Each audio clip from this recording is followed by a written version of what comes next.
Hello everyone, welcome back. It's another day here. It's another day here on the channel. It's a Zono special intro. Hopefully you guys are doing great. Obviously I've done a little updates on the thing. Yeah, nothing special, but you know, it's there. Hopefully you guys are here. I don't have anything else really going on. Anyway, for any of you new people coming to the channel, make sure to like and sub. Helps the channel grow. For all of you returning viewers, thank you guys for taking the time out of your days to go ahead and appreciate my channel here. Anyway, you guys know the drill. Let me go ahead and get a couple moments to go ahead and get things set up. I'm trying to figure out how to go ahead and get my Twitch thing working here. I have submitted many tickets. I've tried disconnecting, tried reconnecting. I will figure it the fuck out eventually. But in the meantime, you know, you guys know where to find me. Alright, let me make some quick adjustments to my stuff here. Add some tags and whatnot.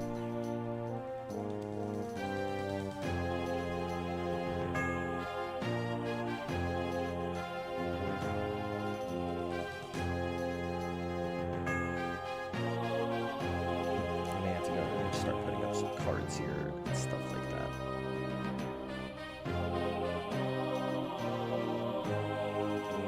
Seems like it's not looping the way that it should.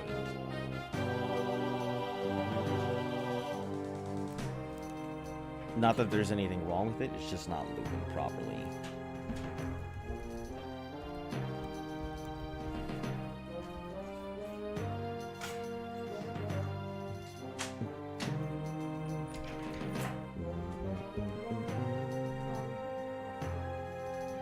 Yep, I made some coffee.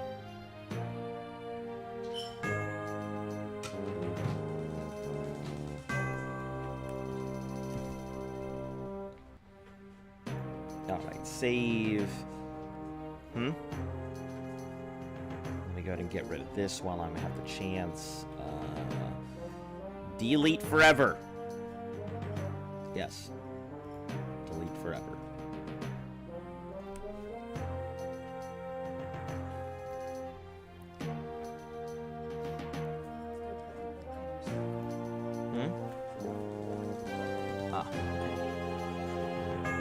Alright guys, well, let me go ahead and get on into this. Yeah.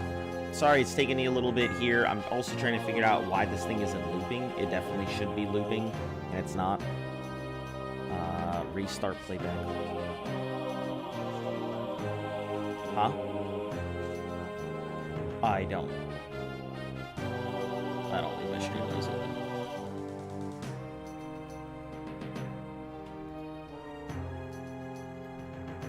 Alright, let me go ahead and get on into this. Hello, Demon Pumpkin. Welcome. How you doing?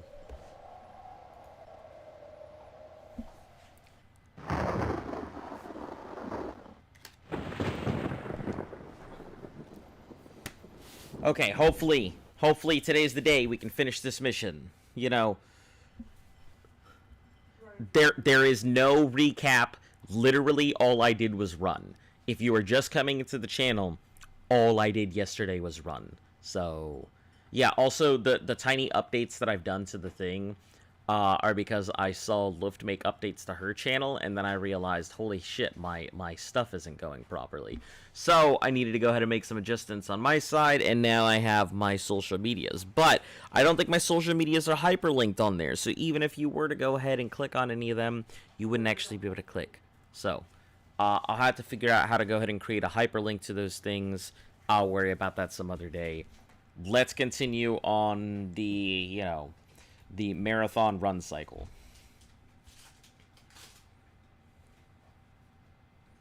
Mine aren't hyperlinked. They're not? You should be able to. Oh, maybe it's something that has to be done on YouTube, like title cards and other things. Well, usually, I know how on Twitch, you'll scroll down and people have all those little things. That's where you can click on stuff. So for you on YouTube, you can put in the description and stuff. Can you add a little bit more water to this? Because I think I put too much in there. Oh. Oh, no, just add some more water and try and dilute it. Please, kindly, thank you. Okay. So, Just barely 2 squirts. it was just 2 squirts. Try one. Maybe I'm just squirting hard. Haha! Anyway. So yeah, just to recap where we are, we're right over here. Scourge Barrow is somewhere around here, so we're going to wait until we actually cross the thing.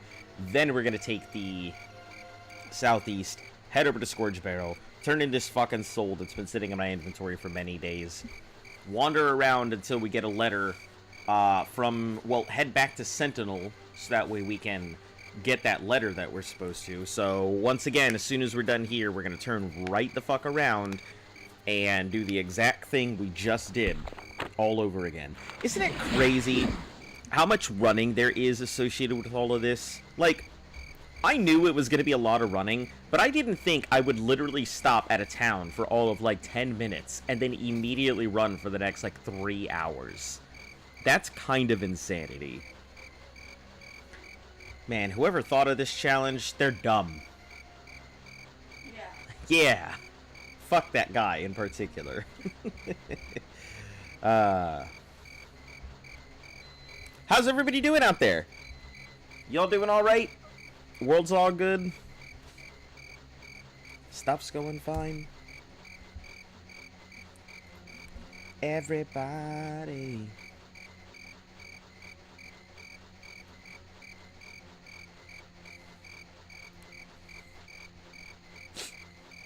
Also, I don't know for any of you guys if you see it or not. I did post a picture of the Gundam models and such, so if any of you are interested, leave a comment where you would like to see the video. If it's on YouTube, it's probably gonna have to be pre-recorded and edited, so you'll see some editing and stuff on that. If it's on Twitch, that's no problem. I should be able to go ahead and do a Twitch stream with these things from my phone, no problem. And then, you know, TikTok, I may end up doing a whole live for it, just putting together a few of those models. The first one that's going to get put together is the Gundam Wing SD, so I hope you guys like Super Deformed. Yeah. There's only one. I know. It's gotta be done first. I can do that one, and you can do another. We're gonna need tools anyway. We'll need. I have these little snips. Yeah, we have needle nose. Oh, you do have snips. I'm gonna need a couple files. Oh, that's right. You have all the. You're a craftsman.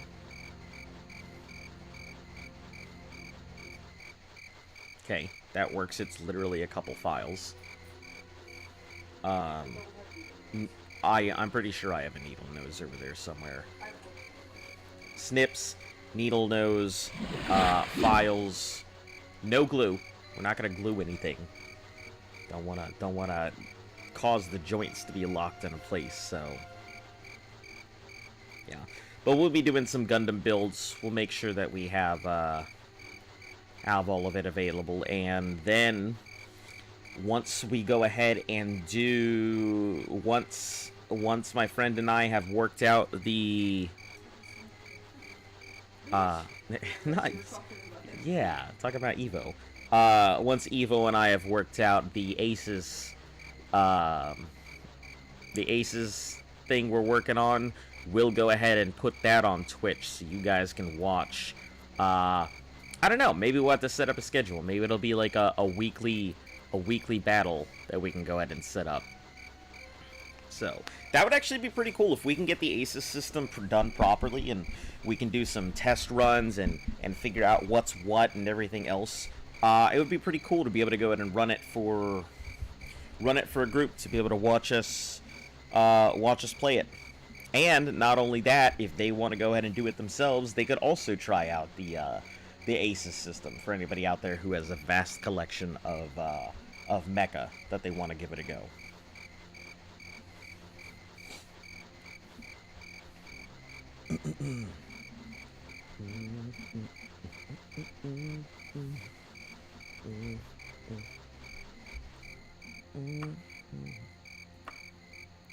Okay. Scourge Barrow. Yeah. Just keep going this way. Slightly down.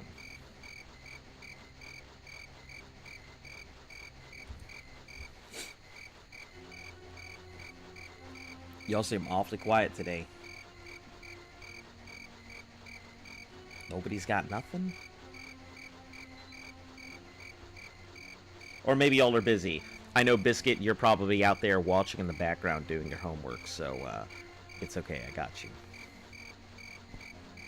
Demon Pumpkin, are you feeling any better, by the way? I know that you were feeling sick, so figure I'd ask.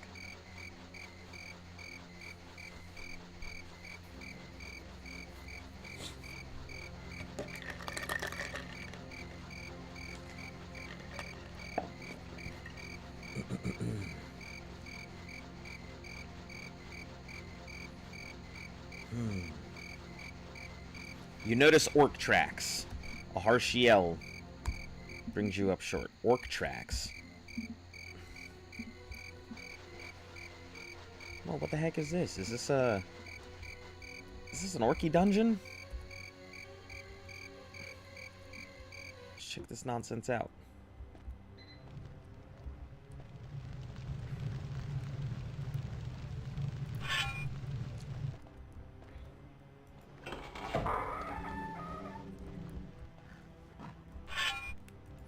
There's definitely orcs. I can hear them. Oh, orcs and that damn... Orcs and scorps. My least favorite combo. Just want to see if there's anything in here real quick.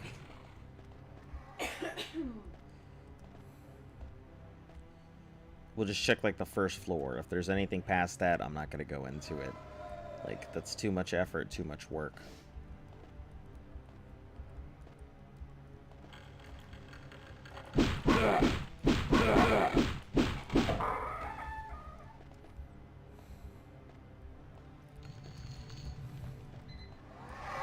Hey!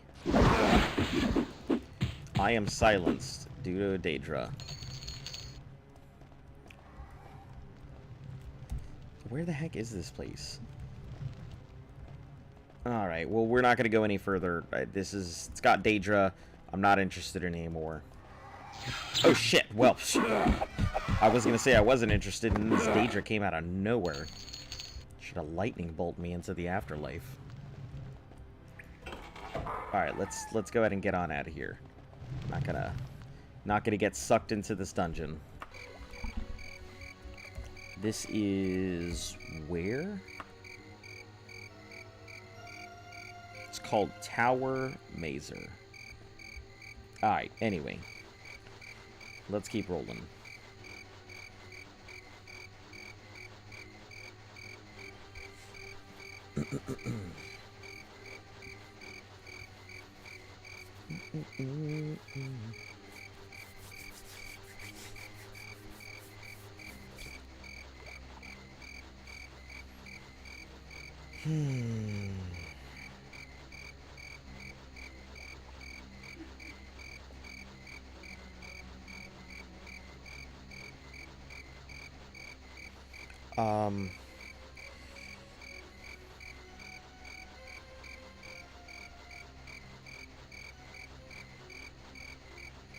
Could you do me a favor and go to pick up something at the parcel thing? Because, hey, Biscuit Buzzer, how you doing? I forgot to pick it up on Sunday, and now I'm being charged for it, so... Yeah, let me send it out to you.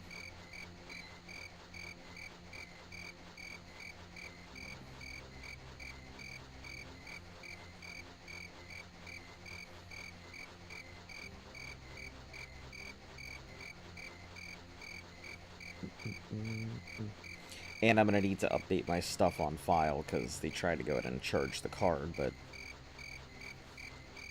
It was the old card and everything.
I am sending it over right now. And just in case you cannot see it,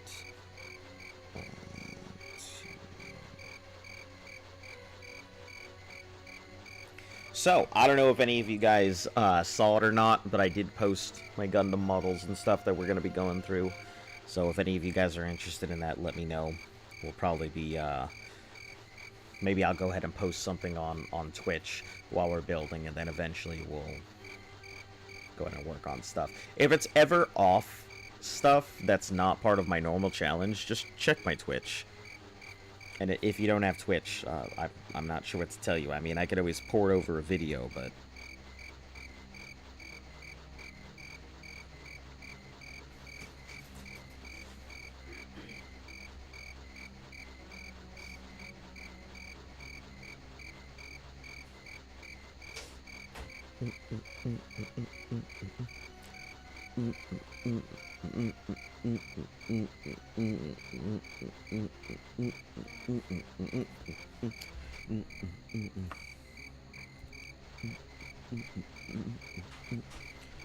we need to change back the equipment. I forgot about that.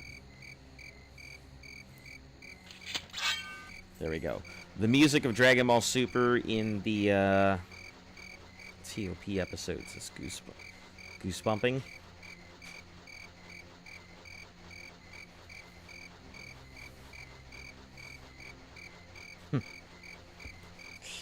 I haven't seen any of it. Eventually, I'll get there. How you doing, hater?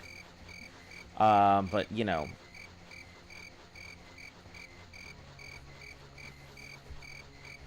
Once again, where is the time to do anything?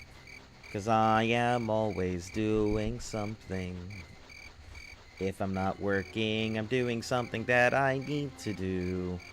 Or streaming. You know. That's my life. I'm really hoping to get done with this thing. The worst part is, after I hand this soul over, I gotta turn around and go right back to where the fuck I came from. I think that is the worst part of it. Doing good. Today was math exam. It was easy. Awesome. Math is my worst subject. I mean, I can still do quite a bit of math in my head. But I'm nowhere near as strong as I used to be in math. Yeah, I used to be able to do quite a bit of calculation and triangulation and geometry and stuff. You need to be a songwriter? No, I just do a lot of musical stuff. I've been doing music-y thing since I was a child. So, like, music to me is just kind of a second nature thing. But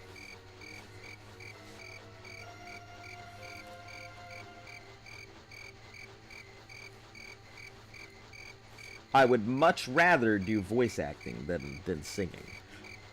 I can come up with a lot of stuff on the spot, but it's mainly just because I'm good at improv, you know. Suddenly, someone hit me with a prompt, and you know, I just knock out a voice or a whole commercial with it. I don't really think too much about it.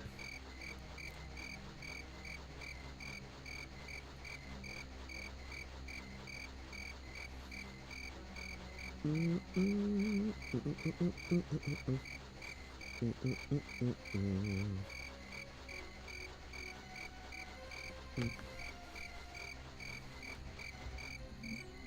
F9, we'll just rest now. Probably get attacked here in a moment. Oh shit. Didn't even see it. Snuck up behind me.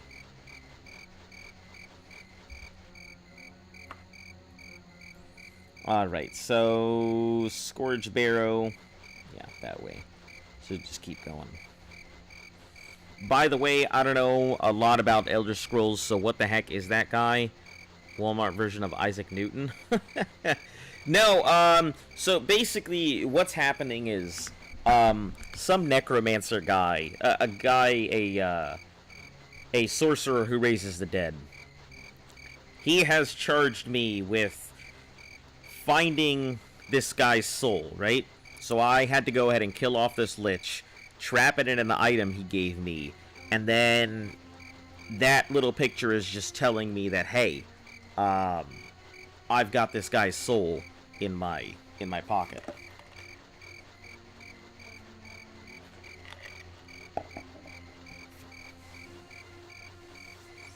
So I'm just trying to go ahead and deliver it back to him. Or I guess deliver it to him.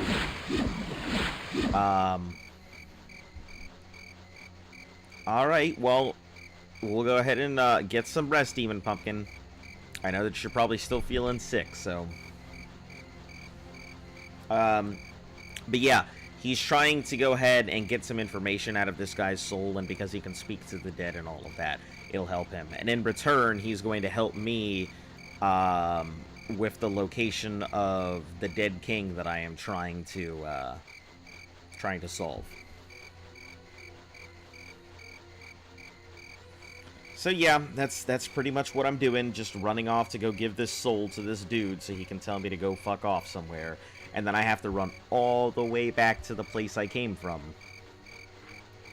Oh, you're just going to bed? Was it the card? Mythical stuff and souls. Just borrow the soul stone from Thanos. Here, boy. Thank you. I'm sorry, I didn't mean to give...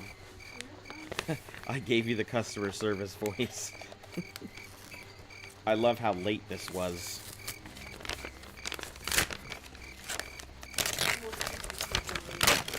Huh? Conveniently late, yep.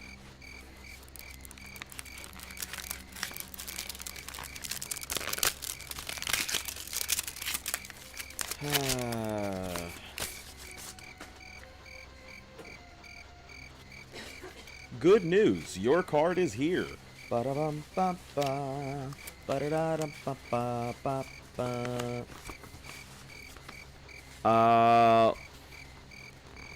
Oh. Feel this. It felt metal, but it's not. For a moment it felt metal, and then I realized, nah.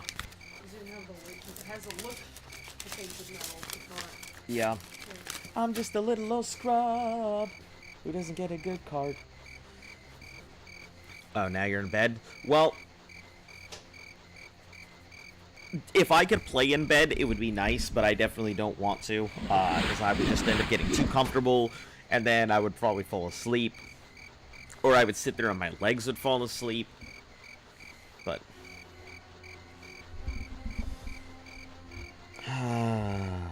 So where is this thing? Okay.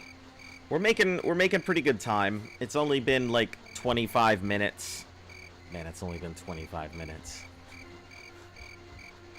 Time goes so damn quick when I am doing this broadcast. It's ridiculous. You know, it goes quick when you guys are here talking. When nobody's here talking, I literally feel like I'm trying to go ahead and get a dung beetle off or something. I don't know, jerking off frogs? Is that a better analogy? I don't know. I don't know, I was trying to think of, like, Oh, what was that? What was that scene from that movie that we watched where? That was real specific. No, where the guy was like, "Oh, beer fest." Yeah, because the guy was working in the lab and he was, you know, Yeah. yeah. That's what I was thinking of when I said it's about that entertaining. Anyway, anyway. Now that I have done, obviously established the bullshittery that my channel is. By the way, I want to play Ark a little because I miss it. I don't want to get into in the same time because what map do I play in? Have you played Lost Island? I mean, if you really don't want to do it but you do want to do it, just wait until June. I mean, get yourself a brand new map. Get yourself a brand new map.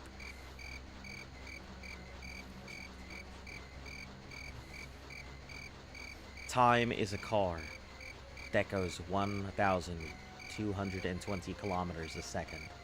It's like Goku. I don't think Goku and time have a lot in common. I mean, aside from maybe Goku being timeless.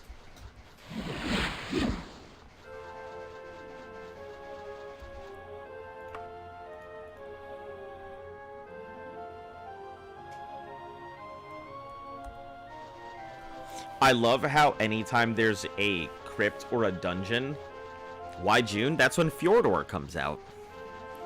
But anytime there's like a crypt or a dungeon, they obviously copy-pasted it because every single one of them has the with large T and H and lowercase e in the beginning of the names.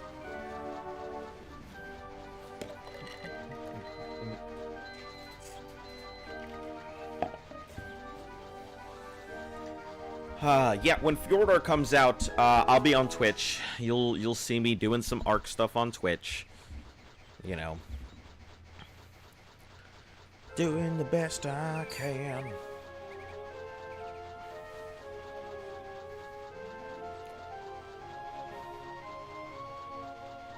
Yep, that's what I was figuring. That's why I was saying that I should probably go get some rest. You're sick, but not that much.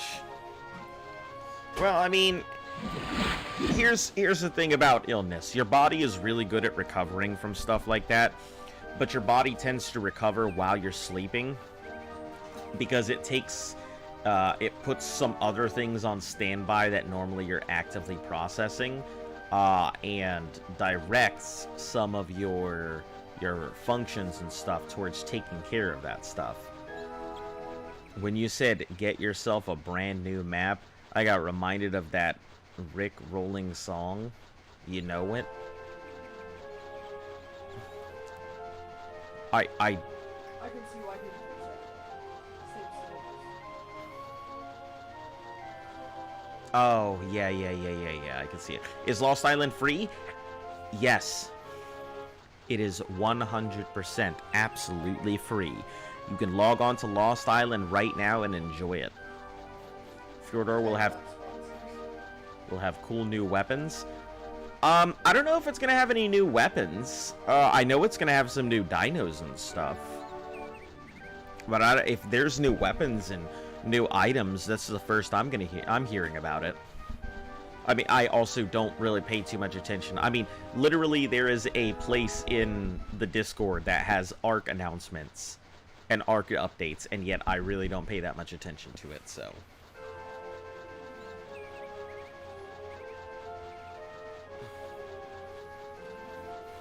What are you doing? Starting what? Oh, you're moving everything officially to Lost?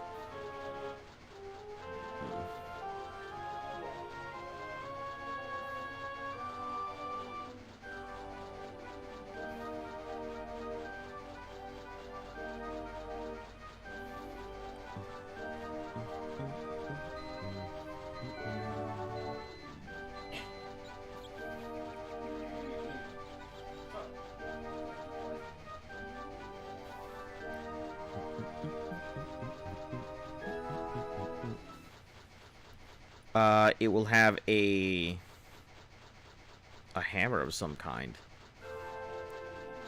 Huh. That'd be interesting. Yeah, I guess that would be pretty cool. See a new weapon type. What is this? Silver Huntsman's Tavern. Yeah, I know that Fjord, since Genesis was the last paid release, I know that Fjordor is going to be the next big thing. And then, hopefully sometime in the future, we'll get Titan. Because I took a look, Titan looks really cool. That looks like one hell of an awesome map, and I'm really hoping to see some interesting dinosaurs and not just whatever. I think you'll get Glacius before you'll get Titan, though. Which, let me tell you, of all of the maps that I have seen, I'm excited for Glacius. That's the map I want to play on. Just because it looks so difficult for no reason. You know, an entire map that's an ice biome? Yeah, I'm about it. Freezing to death all the time? My favorite.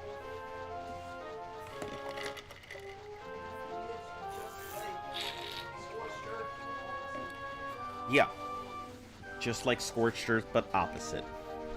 Opposite Scorched Earth. What did I vote for? Well, I mean, I had hoped for, the Char, the Karchar, I think it was, which it's getting included anyway, so that was pretty much it. All the other stuff, I was like, you know, if it comes, it comes, if it doesn't, it doesn't. I wasn't really a big fan of the Desmodius, so, I mean, I guess I can understand you voted for the giant trike. Oh, yeah, the Titano trike thing. Does Lost Island have Wyrens, Golems, desert, Germous ocean creatures like... it has all of the above. Yeah, it has rock golems and lava golems. It has ice Wyrens, fire Wyrens, poison, lightning Wyrens, and they're the regular Wyrens, not crystals. Lava and rock golems.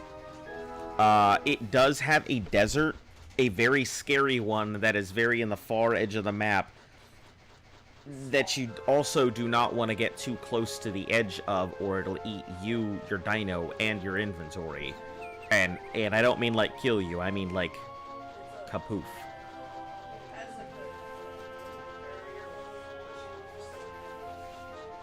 Yeah, it counts as being meshed if you end up going past the desert barrier, so don't do it, just in case.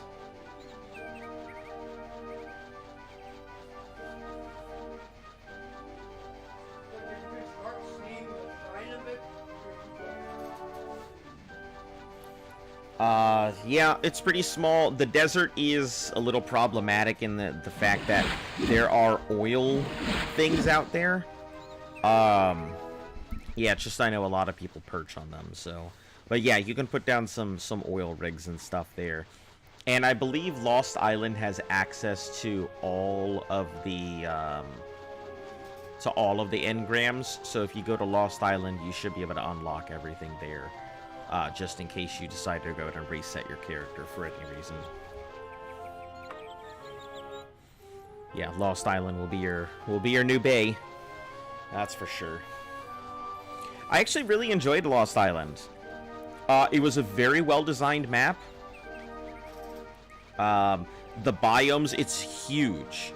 And funnily enough, even though you know nothing about Elder Scrolls, the island, or Lost Island's map is actually designed after Tamriel, the continent where the Elder Scrolls takes place in. So, pretty cool stuff.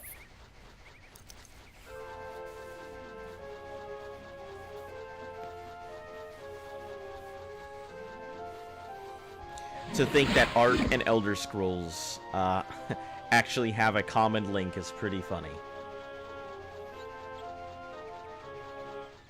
You'll have to carry that all yourself.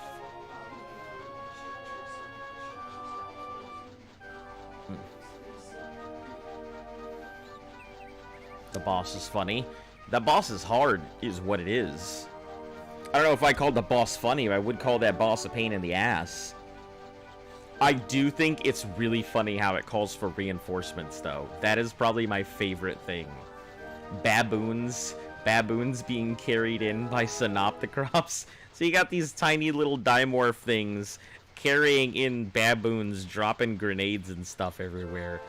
I do think that's probably my favorite part of the boss. It's not even the boss itself, it's just the fact that you have baboons being carried by like butterfly dimorphs. The aerial support makes me laugh. I would like to see an aerial boss, though. That's one thing I really think is kind of missing. I know that the Desert Titan was not a fun fight, but mainly it's just because if you have to tame it, you have to go through this pain in the ass process to do so. But I really would like to see an aerial boss in Ark. Like some type of, not like big dragon thing, but maybe some like giant phoenix or something that you would have to fight off that summons phoenix all over the place. So you're fighting phoenix while you're fighting off this giant like thunderbird or whatever. That would be a cool fight.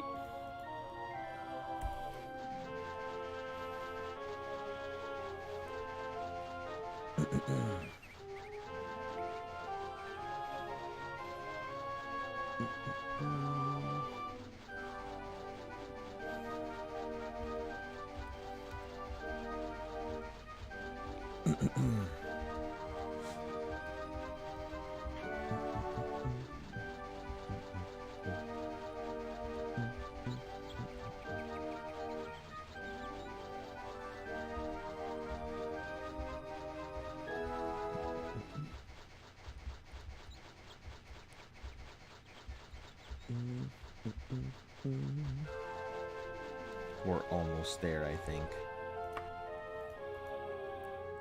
Yeah, just a little more.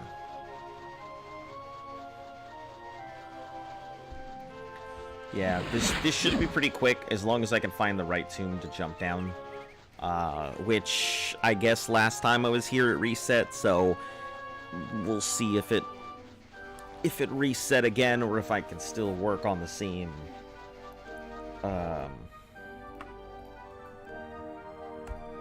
floor plan that I had last time.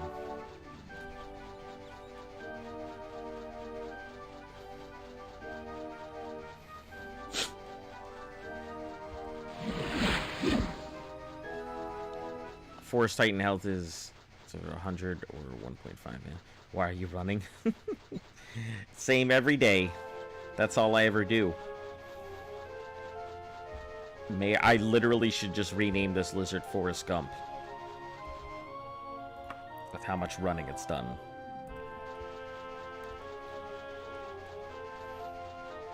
And the thing is, like, this is just a small part of the entire continent of Elder Scrolls. Like, and even Elder Scrolls Online, as big as it is still not anywhere near the size of Daggerfall. I mean, it does have some good scale, but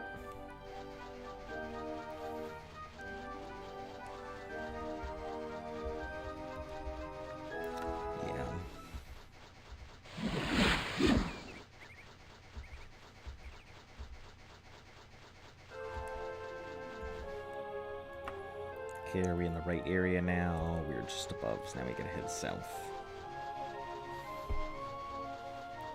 It should automatically change music when I get into the area, but okay. So this way.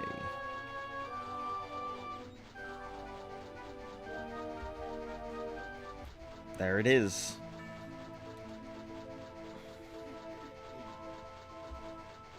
Choo choo. All right. We can save. It should be really quick getting in and out of this dungeon as long as it hasn't reset on me.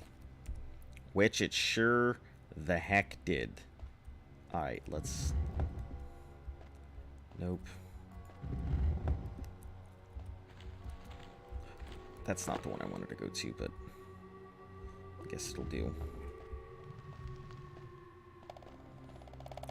Building my house and waiting for the meat to get cooked, and then a Carno.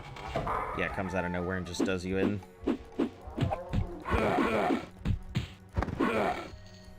Take that gold. Grab this gold and the pearl. We really only need to go through this side here. So... And then it should be relatively easy to get to him.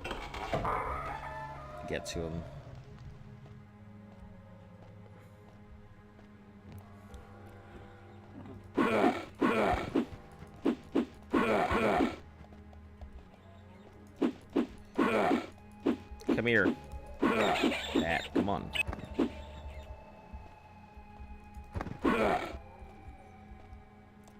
I'm pretty sure it's just this way here. Then we turn left and it should be the corridor.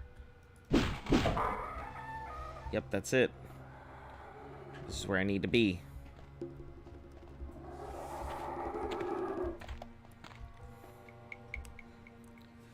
Alright, save.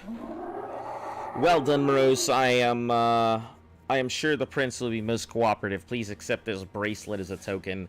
In addition, I've decided that it is time for someone outside of Tamriel Septim's line to know the truth about the Underking. As you know, Septim was the first emperor of Tamriel. Towards the end of the War of Conquest, he betrayed his battle mage, Zurin Arctus. When Zurin died, his soul refused to leave his body. Something to do with the with the mysterious Neminium. Carnos suck, especially those with the horns. I feel like Carnos really need just an update. They're a creature that is mid-range, and they're scary when you first start. But as soon as you get your first Rex, they are immediately outclassed. Something since that time has lived on as the Underking. The Underking and his agents have been a thorn in my side. But just remember, should the Underking regain his mortal body, he would surely throw all of Tamriel into conflict. Okay. Thanks, my dude.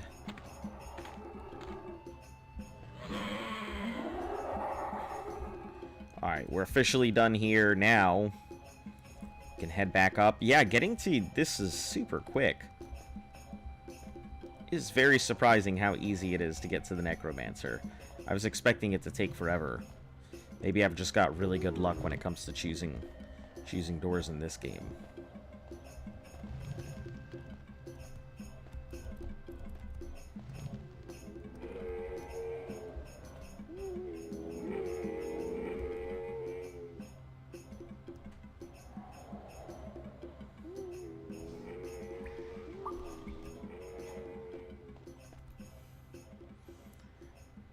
Alright, out we go. Now. So we're over here, right? We need to go all the way back here again. Okay. If you get her better, it's easier to kill. Yeah, I mean, sure, but it's just... They're not, like, good. They're a medium-grade dinosaur that I feel like doesn't really have any... It doesn't have any saving graces. I mean, I could think of better medium-grade dinosaurs that I would rather use. Such as, like, the Thyla. The Carno has to compete against the Thyla. The Carno has to compete against, the... What's it called?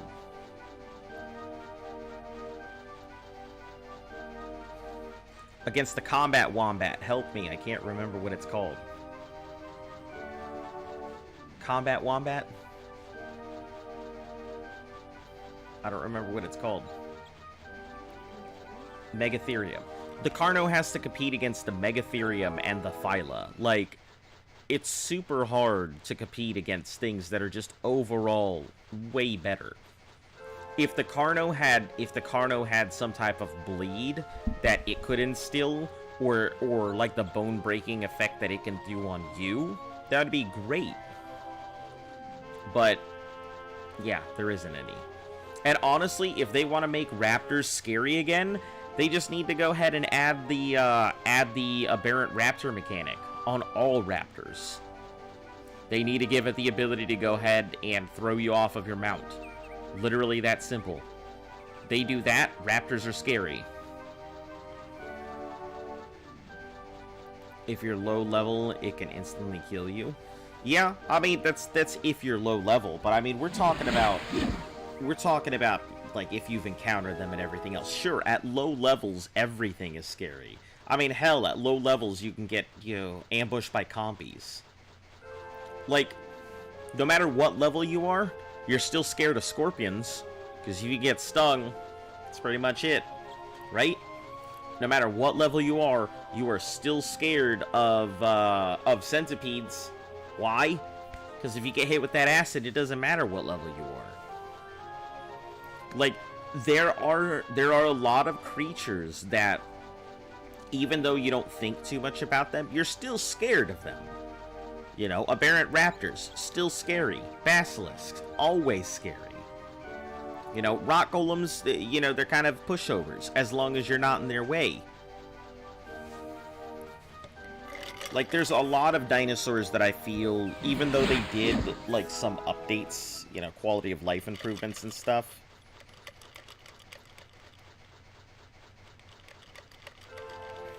Yeah.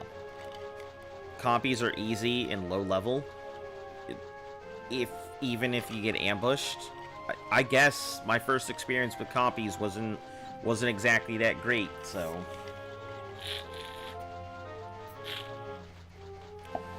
I feel like I have a harder time with compies than I do delos. I don't have a problem with delos, but a group of compies... If you've ever been attacked by 9 compies at once, that's a pain in the ass, especially when you've only got your fists to work with. Yeah, they will wreck you. But, like, you know, when you're low level, sure, you know, you're not worried about... You're worried about a whole bunch of stuff, and raptors are the big scary thing.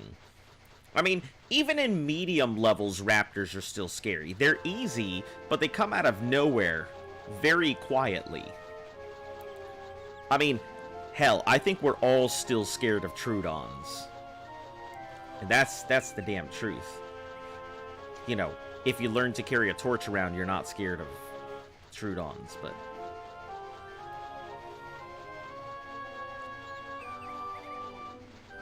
Yeah.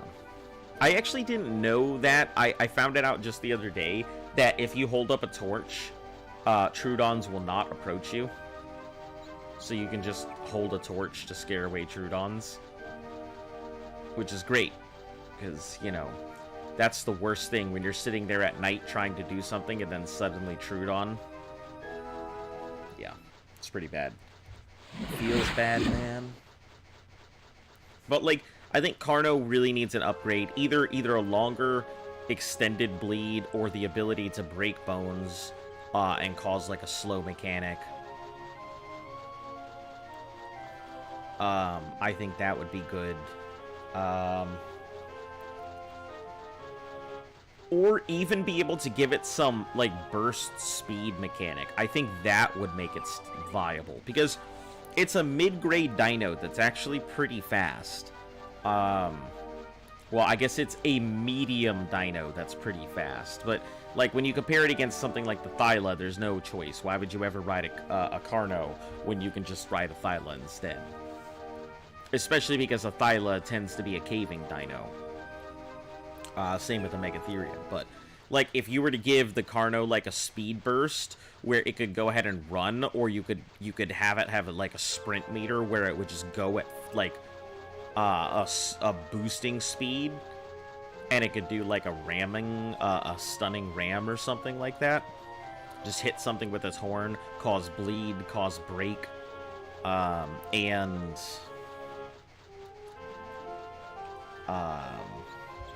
be able to go ahead and get the speed boost. That would be nice. Just a full-on Carno charge. I mean, it lowers its head to charge anyway. I mean, I don't think it would be too tough to go ahead and put that in the same way that the Packy Rhino does.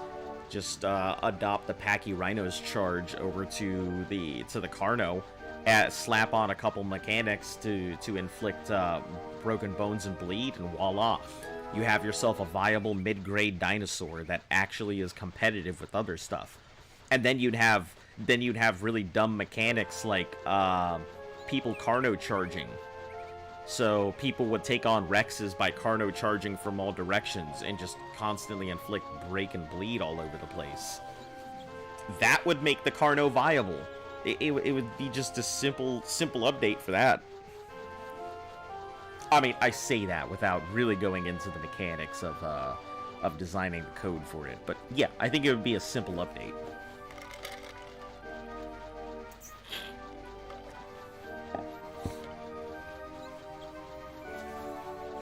I think leeches should also get an update as well, because leeches are more annoying, not scary.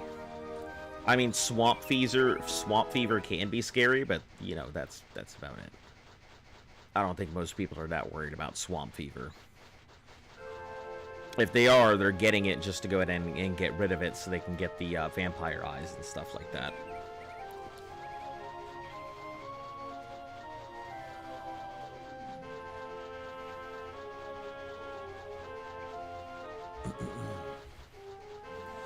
Or maybe even make it so that way, would be another good idea.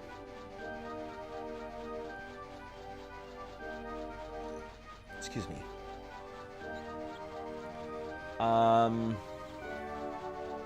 What's another dino that really needs an update because it's woefully underused?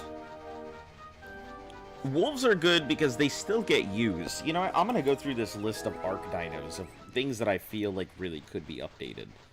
Where's my Dodo Dex?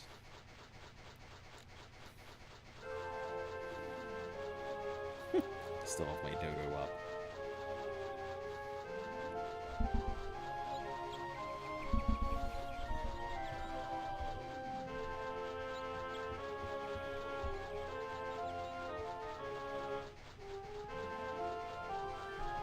Alright, so, let's take a look at these categories. Achatina, you know, it doesn't need an update. One of the villagers and just see Oscar the Lizard zooming past them. Yeah, I'm just, you know, I can only imagine, you know, just being some generic NPC going about your life and then suddenly, you know, there's this dust cloud you see off in the distance and everybody gets ready thinking it's a raider. And then suddenly you see this lizard come belly crawling past you at full speed on all fours, looking like that demon from Princess Mononoke in the very beginning. I can definitely imagine that. That'd be fucking hilarious to see.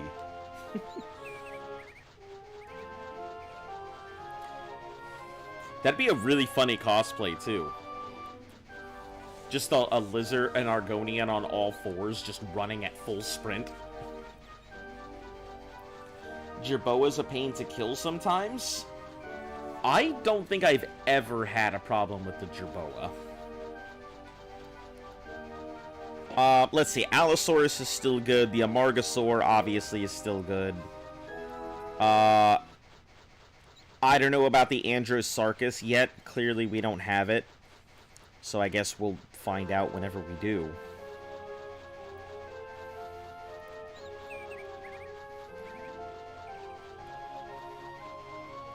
You know, the Androsarchus will be coming on in June, so that'll be cool to see.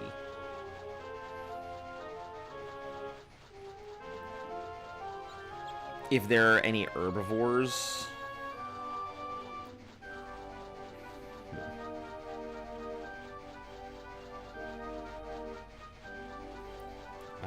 let's see, Arc Buddy. No, I don't need that. Timers, Dodo. Let's see. I feel like the Angler could use some updating, but I mean, who's gonna be riding that? The Anki is... It's the Anki. It's not like there's any updates. The Spider could really do for an update. It's good, but it's terrible. It's like, it's right in that bad space where it's just good enough to be bad. It's good enough to ride around and do stuff on, but it's not good enough to use actively. I mean, the baryonyx obviously is still phenomenal. You know my feelings on the Beast of Bufos. Bronto could really use an, like, Bronto and Diplo, I think, could use a small bit of updating. They don't seem great. Castroids are castroids. I mean, you can either ride a wolf or you could ride a castroid. I mean, both of them fill the same purpose. One just gets wood and one gets hide. The Coleco Theorem. Man, is that a dino that just does not get used and could really use some tender, loving care. Let's see. Deinonychus, Desert Titan. Oh my god. Baby, look at this. The picture of the Desmodus on Dododex.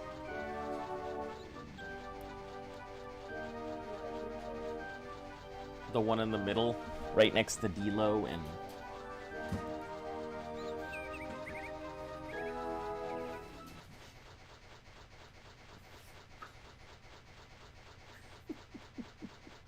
Why? Because I guess no one's got a picture. That's hilarious. If you take a look on Dododex and you look for the new bat, it's just a picture of, like, a hand-drawn, like, GIF bat, because... a hand-drawn little, like, PNG picture, because I guess they don't have an image for it yet. That's hilarious. Yeah. Let's see. Flying chainsaws don't need any updates. They are phenomenal as they are. The newt really could use a little bit of quality of life. Bears, wolves, Doedicurus, they're all good. Dung beetles fine. Dunk. You can't breed dung beetles, right? No, it's fine. So that would be... let's see. Equus. It's fine. I would really like to be able to use Euryptids. That would be nice to be able to use them as an attack dino. The Fenrir. Coming in June. What is this thing? What the heck? Why, though? It's not even, like... it's not even remotely close to, like, an actual creature. It's just, like... it just looks like the wolf equivalent of the what's it called? The wolf equivalent of the Shadowmane. That's exactly what it looks like.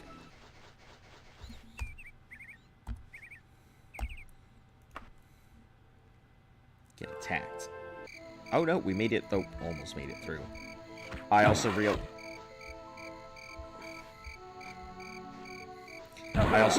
I haven't been using my and I am getting attacked. Ooh, hold on.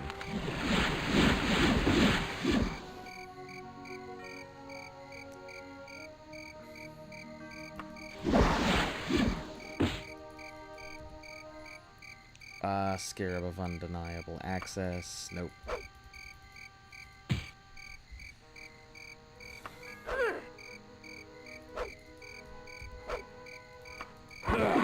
There we go. I forgot which item it was that had my spell on it. Just gotta remember from now on it's that ring.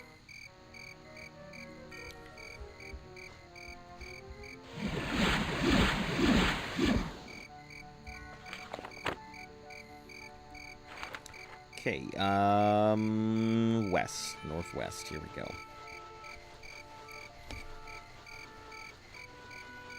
Yeah, I had no idea what the Fenrir was. I just saw that for the first time. It just looks like a wolf Shadow Maiden. I would like to see somebody who does, like, Feryx breeding. I'm sure there are people out there who do it, but I think it would be really cool to just have bossing Feryxes.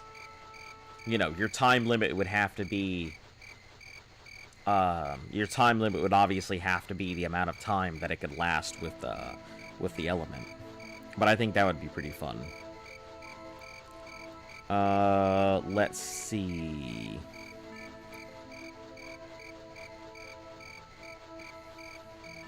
Hesperonuses, Hyenodons, Ickies, Iguanodons. Man, Iguanid thumbs are great. I was quite surprised to see how good the thumbs were. Capros, Kentros, Lampreys.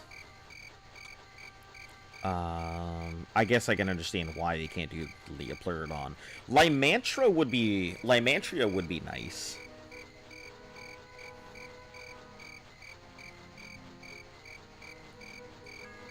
Are you still talking about the Jerboa? Because I have never had any problems with the Jerboa, like, whatsoever. Literally, I have never had a Jerboa do anything but faint on me. So, yeah, I have no idea what you're talking about right now.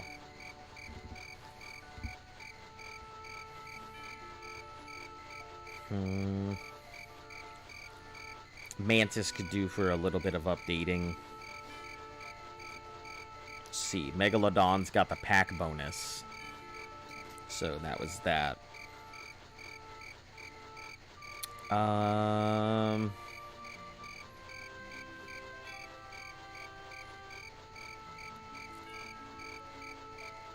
Yeah, there doesn't seem to be, like... There's not many things that I can see that could really... There are some that could use an update, but most of the stuff, I guess, is just there.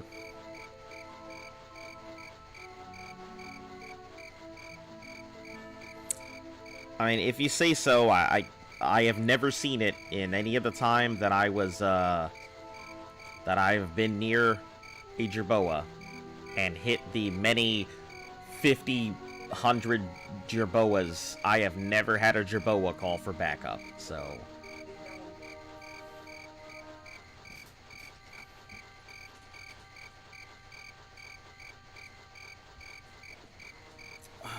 let's see. Sabertooth. That's one that could truly use some updating. Man, the poor Sabertooth. Like, it just got far outplayed. There's no updating it. If it could also climb walls and stuff, it would be good.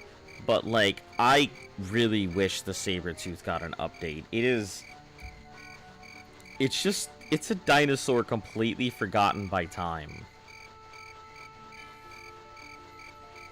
Let's see. Snow owls are great. Spinos probably got the biggest, like...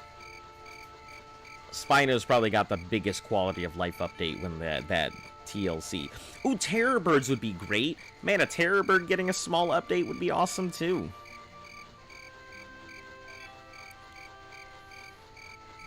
Let's see.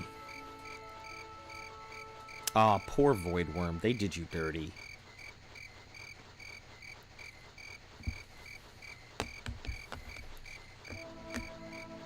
Yeah, the only time that I've ever seen a Parasaur attack anything was in, like, simulations and stuff, in, like, Genesis. I've never had a Parasaur attack, because Parasaurs will run. And Jerboas go down in, like, yeah, a couple punches. Listen, if you got proof of that, you better post it online and be like, listen, guys, this is what happens.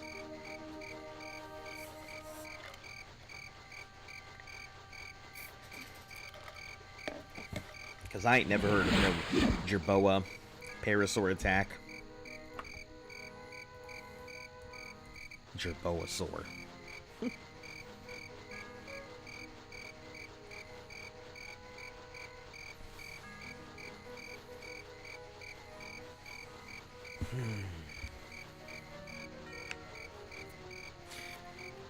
I'm wondering where they're gonna go with the future of Elder Scrolls, though.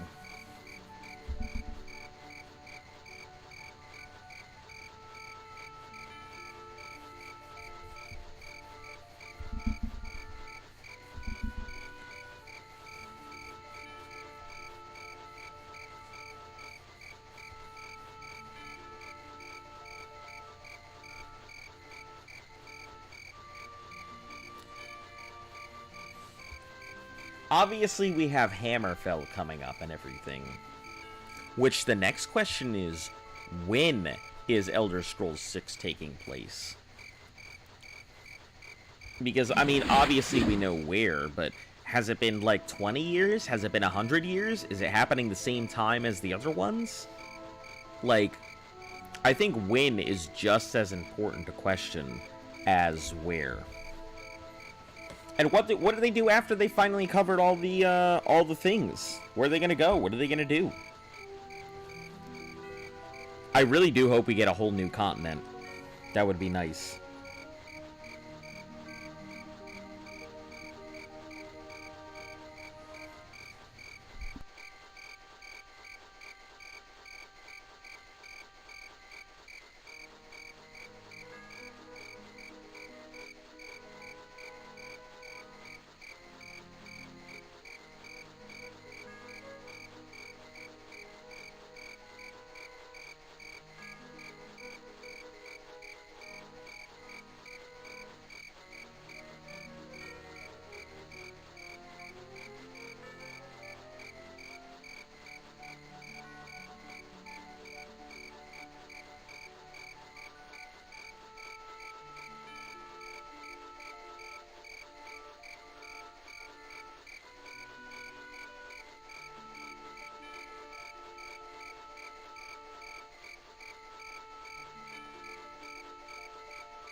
That sounds like a set of unfortunate circumstances.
What did you do last Sunday?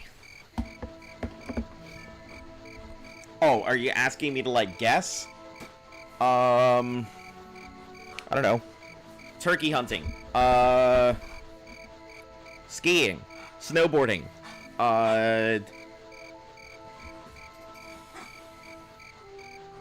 Celebrate somebody's birthday. Attack a pelican. Go swim with a shark. Rob a bank. Start a revolution in a foreign country. Kick ass, take names. Make hot chocolate.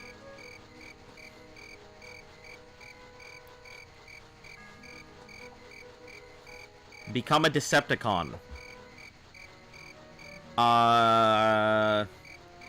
Fight something way less exciting. Count paper clips.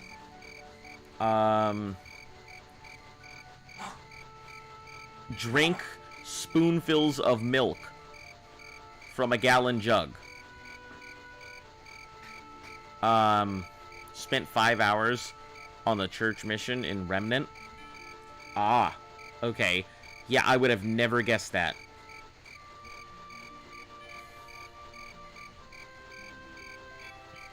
Played mission for 5 straight hours. Wow. Were you struggling with it or what?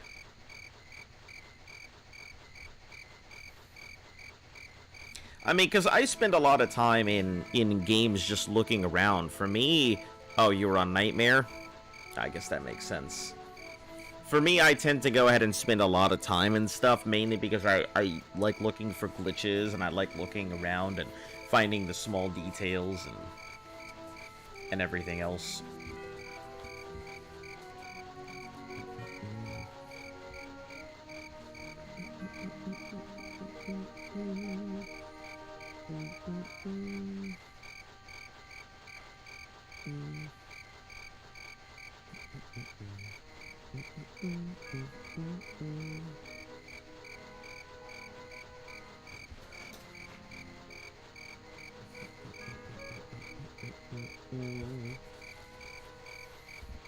You're on our 3rd playthrough of the same character? Man, you must really, really be liking Remnant. I guess you're on one of those kicks. I know I've got those too, where I feel like playing a game and then I just stick with it until, like, forever. Alright, you have a good night, Demon Pumpkin.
I don't remember the replicating. I don't remember a lot of stuff about Remnant. I remember playing it, but it's been such a long time. I don't remember it.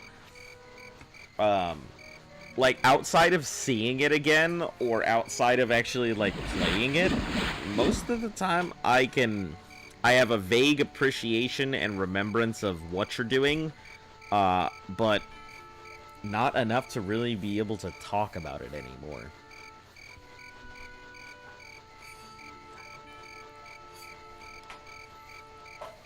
It was a good game, but I don't know. When I think about it, I'm trying to think of like Souls-like games that really made an impression, and really the only one I can think of is Demon Souls. Demon Souls, it was also my first introduction to it, so it was kind of one of those big things.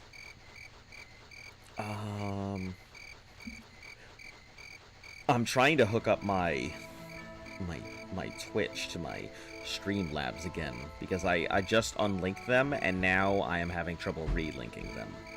So no, I mean like on the actual I can do it on the website. I don't have to do it here.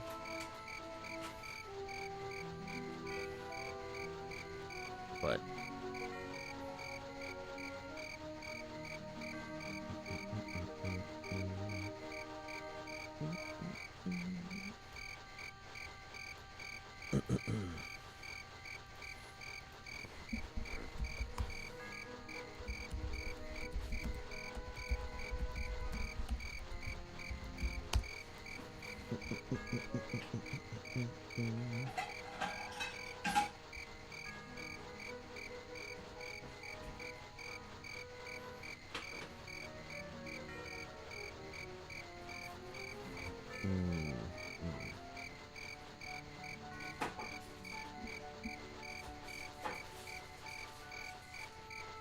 what's sick?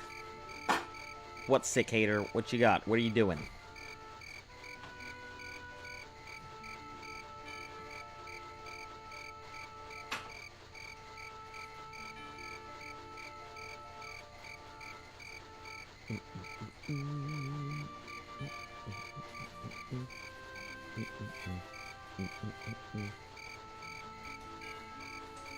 Show you while I'm sitting here. Maybe I can make some adjustments.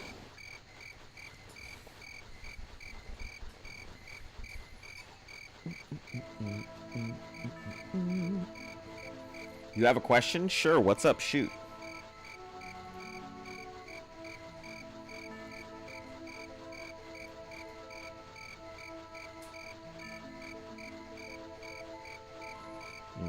Okay.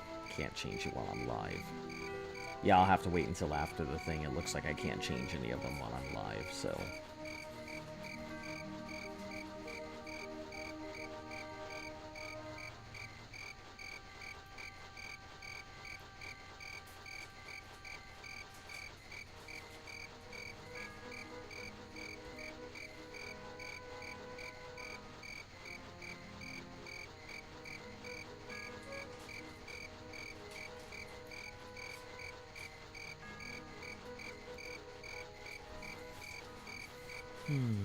Why does Ronaldo love orange? Why does Ronaldo love orange? Who's Ronaldo?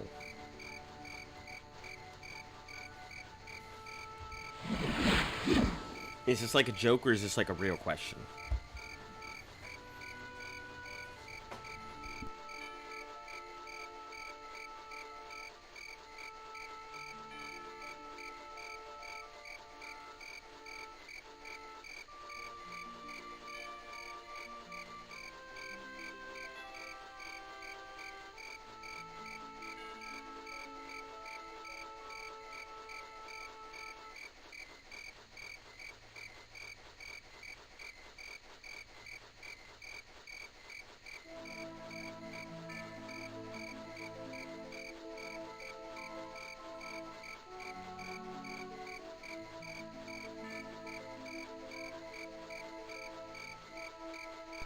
I did.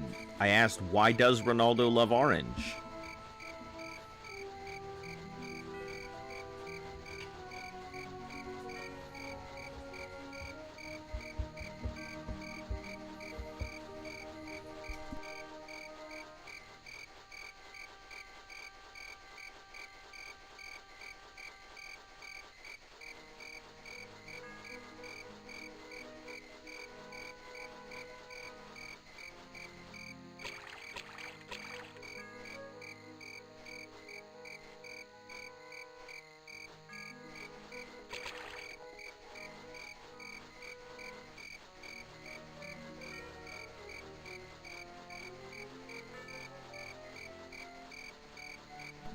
Because it has vitamin C. Okay. Bad one, right? No. Okay, I have to ask. Who the fuck is Ronaldo? Because, like, I have no idea who that is.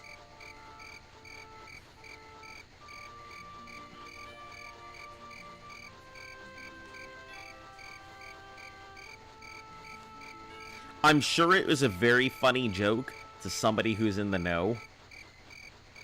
But for some old fogey like me, I don't know a damn thing about no Ronaldos.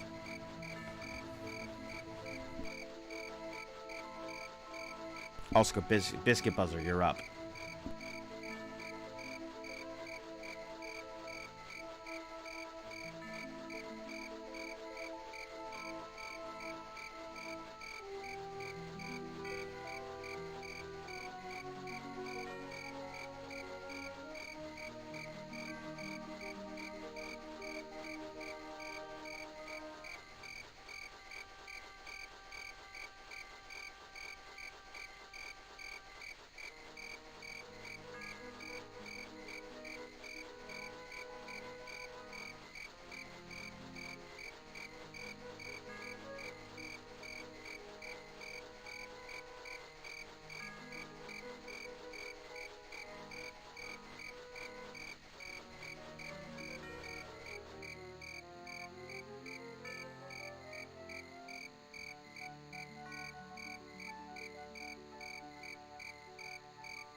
Sorry, I was looking at a video of a powerlifter in a gym who clearly was not taking the gym rules seriously and just like, I get it, you know, as a powerlifter, sometimes you can't hold your bladder and everything, but don't pee on the fucking floor and then just continue to do it in like a public gym or something like that.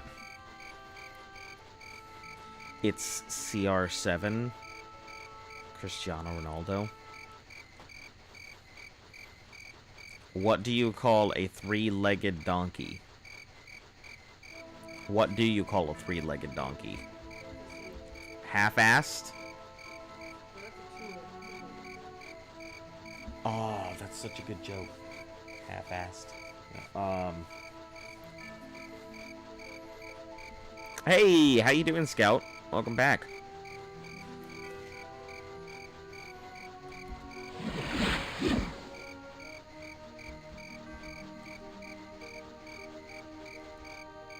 I feel like I'm, like, hitting every town on the way.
A wonky?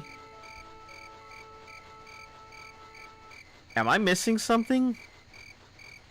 What do you call a three-legged donkey? A wonky? Oh, haha! That is actually pretty witty. I like it. It just took my fucking slow-ass brain a little bit to get there. I'm gonna be working next couple of days this time around, so just letting you know, might be absent for a while. I understand. It's cool and all. I get it, you know. You can always just show your support by just checking out the thing afterwards. Sit there in the thing, just give it the minimum 30 seconds, give it the like, and it helps the channel. That's all I ask. Because that's all it takes. It takes 30 seconds for it to register, so, you know. I appreciate it.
Iraqis have a ton of jokes, but you forgot them. I mean, just the internet is full of a ton of jokes. If you ever, I don't really make too many jokes very often because I usually I usually come up with my own jokes. That's why some of them are just really off key and weird. You know, my all-time favorite is always going to be the, you know, Roberto joke, but can't tell that one anymore. Because, like, I have found that when I try and say that joke, it's very funny, but it usually comes with responses of, you can't say that. You know, thank you. This is, like, what I've been thinking about all day. Mm-hmm. This is the first thing I've eaten. I told you, all of this stuff you just throw in the air fryer. Real easy. Why didn't you make yourself food? Because the food you make is so much better. True answer. I knew you were gonna do it. You were gonna be like, call me out.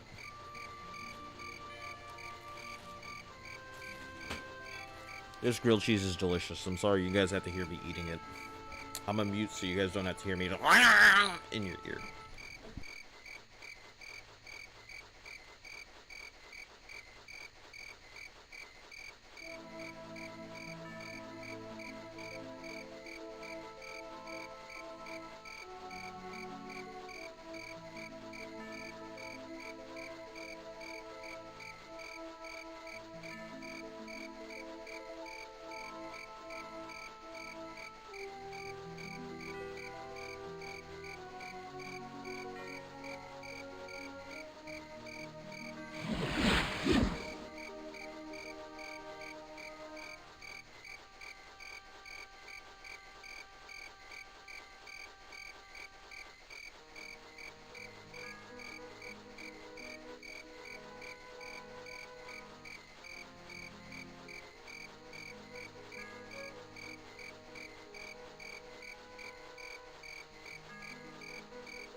Okay, let's see how far we're about halfway-ish. Then we're gonna have to pass through more of the Dragontail Mountains, so. We're really just waiting until we get the letter from the Underking. Like, I'll probably do some missions around Sentinel until it's done. Or maybe I'll go ahead and just do the same thing I did before and work on my restoration. Or work on maxing out Thaumaturgy, because I think my Thaumaturgy is at what? 81? Yeah, I could probably work on casting out Thaumaturgy.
What do you mean, what does the Zonavox mean? It is just a bunch of letters. Like, it doesn't really have a meaning, per se. The whole history of how the name came to be... Sorry, girl, I just need to move my table a bit. You know, I just dreamt it up. You know, I was trying to come up with a name. And, you know, while I was trying to come up with a name, I kind of just dozed off. And when I woke up, I had a random assortment of letters all together, and that was what it was that. So, yeah, that's where Zonavox comes from. No. Sorry, I just watched Luff do something very funny. Nothing else. Hello, guys. You wanna play all the other shows? Good luck at it playing Daggerfall 2. Fish. Yeah, good luck.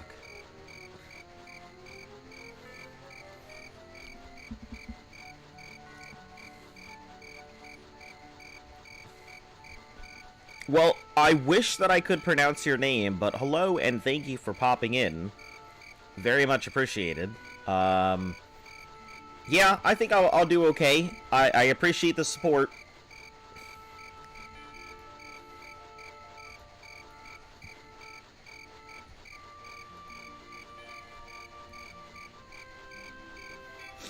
Is it the same for Lufkus? No, it's... You'd have to ask her how she came up with her name. But... No, mine was just me trying to come up with the name, and, you know, that was what popped out. I think it was us trying to, like, figure out a good name, something that...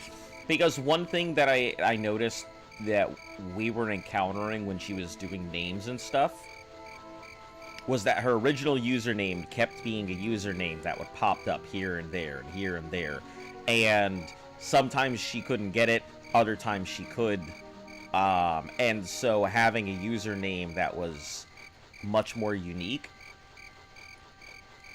was easier for her to go ahead and have that username available whenever she...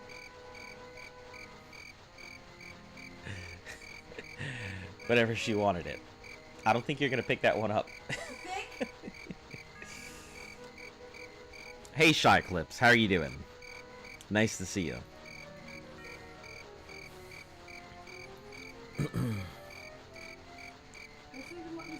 Yeah, I'm ready.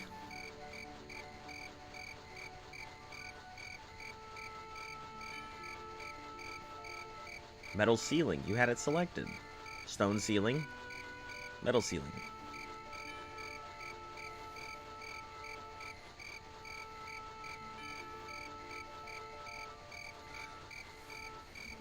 Hey, Dominic, welcome back. Not much going on. I finally delivered the thing to the Necromancer, to the King of Worms, and now I am taking the long journey back to where I came from over in Sentinel. Yep. So that's what's going on right now. Taking the long journey. It's funny because I literally ran from one side of the map just to literally run right back to the place I came from. Just because I have to wait for some random person to deliver a message that says, hey, go meet me at insert place here. So, yep.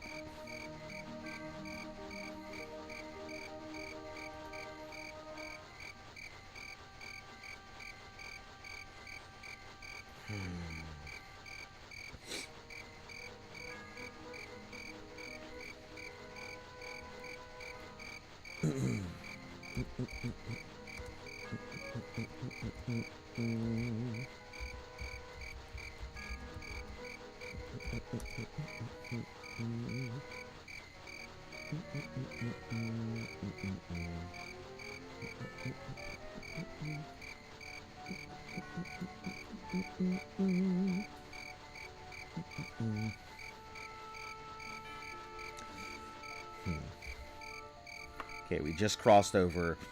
This is gonna take a while. Obviously, this is one of the longest and hardest places to cross over. So, just taking it in stride, and hopefully some dude will just randomly pop up and be like, here you go, sir, here's your letter. Is it true that the map is the size of Great Britain? Yes. In terms of how large the map is, I would say that it is true that it is equivalent size according to them, but I mean, that's also kind of, I guess the video game distances is weird, because even though technically it is the size of Great Britain, it's not like your character is running at a particular speed, or your horse is going at a particular speed, and going from one town to the next is actual distance. Because, like, I guess it would make sense, because if you take a look at the speed that I'm running, I'm obviously running at like 5 times normal speed. But let's say I'm running at 100% speed, right? It currently takes me about 4 to 5 hours to get from down here to up here, or from here to about here. That's about 4 or 5 hour run, right? So, from here to here, I guess on a map, if you were to drive by car, and that's at 5 times speed, so imagine only going from, like, here to here in about 4 to 5 hours, because this right here, this took me 3 hours, and that was before I reached max speed and everything, and I had to ride my horse. So, from here to here, it took me about 5, or about 3-ish hours. So, yeah, I'd say it's roughly equivalent. If it's not exactly a 1-to-1 scale, then it's pretty close. Maybe it might be a 3/4 scale, but I'd say it's pretty close considering how long real-time travel actually takes for me to get from one location to the other. You know, the guy who went ahead and did it first, like, how big is the map? He actually did the travel on foot, and it took him between 62 and 70 hours to make that trip from the very bottom, from Daggerfall all the way around to here. And I'd say that might be equivalent. Wouldn't you go faster with a horse, or are you faster than a horse? I am much faster than a horse. So this is me traveling on foot. This is me traveling on horse. And then this is me traveling on foot again. Yeah, I am much faster than a horse, so there's no reason to ever use a horse again. Let's go ahead and look this up, because I am curious now about how long it would actually take to do it. How long does it take to cross the UK?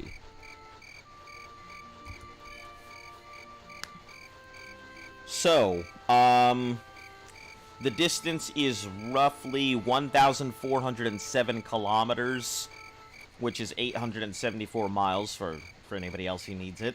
And takes cyclists 10 to 14 days to cross. The record for doing the entire route is 9 days.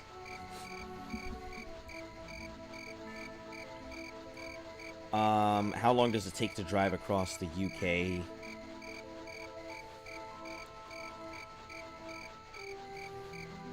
So, obvious motor points, 3 days. So, driving from one side, have you ever done the Warriors Guild quest to kill a werewolf? Or a couple? Couldn't find them when I was playing a few years ago, and I still can't. Forget that problem. I haven't done any of the Fighters Guild stuff. I know what you're referring to because I did take a look at it.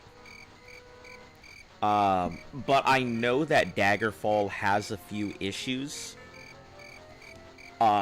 I'm playing on the Unity version of Daggerfall, which fixes a lot of the problems that the original Daggerfall had, such as the Fighters Guild, certain quests not showing up, certain quest flags not coming up when you've completed them, things like that. The Fighters Guilds, I think, had a bug on it, which is one of the reasons I didn't want to go into the Fighters Guild at all, because it could lock me out of certain quests. But I know what you're referring to. I went for the Mages Guild only because I had to have, it made things easier to make magical weapons and armor to be able to get my run speed up. I went into the Thieves Guild just because they told me enter the Thieves Guild or perish, and I didn't want to be hunted by thieves all the time, which I kind of wish I hadn't. And I entered into a temple because I needed access to potions, which I don't need anymore.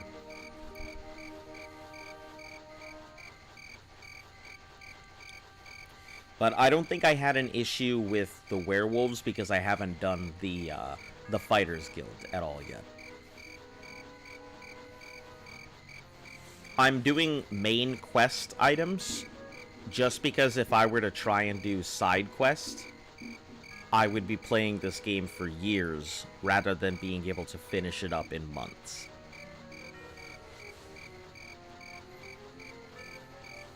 A guy asked the doctor, "Doc, my wife's pregnant, can she drink water?" The doc said, "Yes, why?" And the guy said, "I'm scared that the kid will be drowning."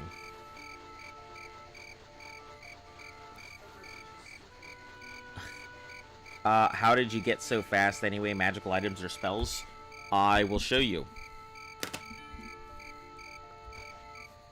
How I got so fast.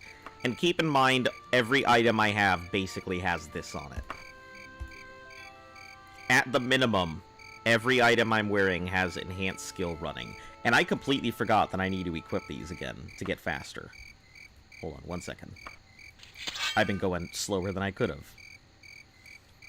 But yeah, every item that I'm wearing has enhanced running skill, athleticism, enhanced running skill, increased weight allowance, strengthens armor, enhanced running skill, repairs objects. All of them have enhanced running skill of some sort.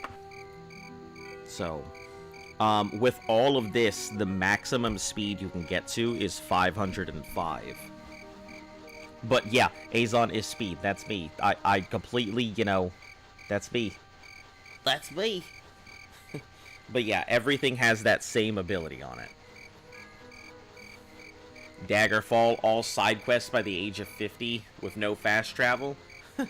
Okay, so thinking about this, because I did run some rough numbers on it.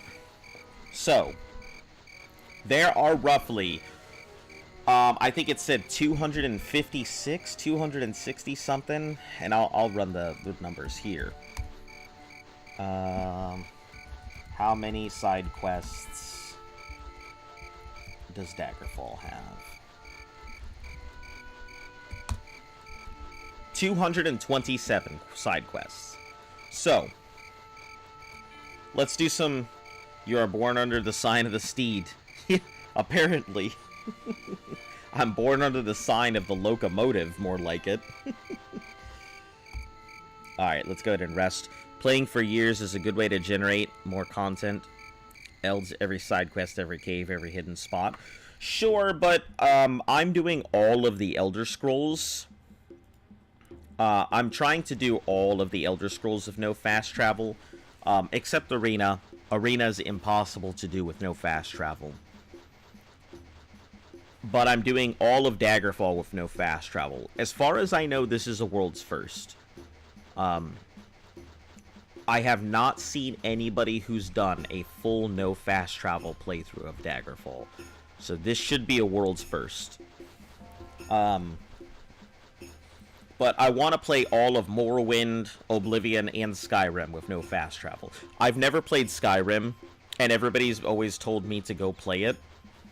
So I figured this would be a good opportunity to play through the entire series, then play through all of Skyrim, and, you know, play everything the Elder Scrolls has to offer. My channel isn't specific to one game or another. I tend to do a challenge based on a game. I'm not an Elder Scrolls player, I'm not an Ark player, I'm not a Subnautica player.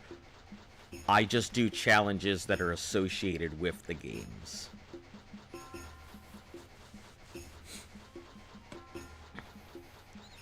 Imagine Arena holding the entire continent of Tamriel. It's not even if it was possible to walk from one continent to the other, or from one town to the next, I would still be in Arena. I bet there's no totally complete Arena Daggerfall Let's Play on YouTube. I don't know. Maybe there is, maybe there isn't. It's just a real life playa. No thanks. I don't do that anymore. That's a past life. There's no playas about me.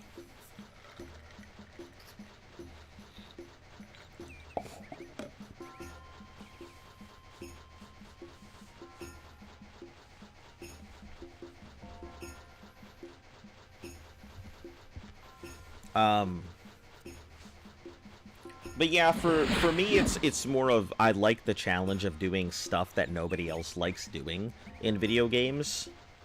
You know, that's kind of why I like doing glitch hunting, and why I like looking for out-of-bounds stuff. Because nobody likes doing that kind of stuff. Nobody wants to. Everybody wants to just play the game. I enjoy playing the game in the hardest ways possible. And no fast travel is actually pretty normal for me. A lot of games that have fast travel, I don't use the function. I tend to just run everywhere when I need to. Black Desert really taught me how to appreciate no fast travel, because Black Desert doesn't have fast travel. You want to travel fast? Get a horse. That's about it. So, I really learned to appreciate traveling from one place to the next without worrying too much about the environment, because Black Desert really gave me... It really just forced you to do it.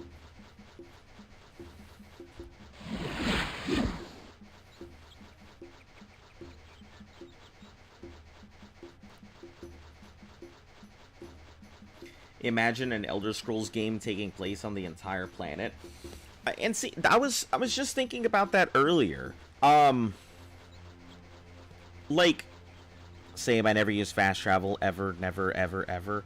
I mean, I've used fast travel before, it's just that, like, I really appreciate a game where fast travel isn't a big requirement. That's why Arena was... Dominic, I'll get back to you in a second. I actually was talking about that one earlier. I really appreciate... It looks pretty atmospheric, actually. I like the view of the forest.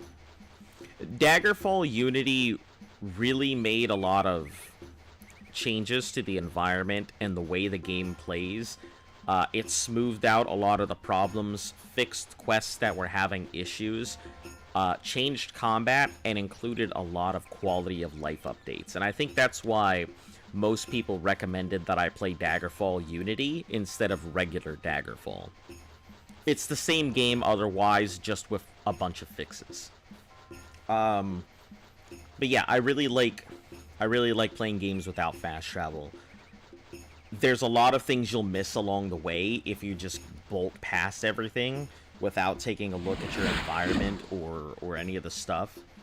You miss a lot of encounters, you miss items, you know, you miss the time and effort that's put into the place. I mean, there's some guy out there whose job it was to put trees everywhere, and you'll never see it because you just fast travel past them.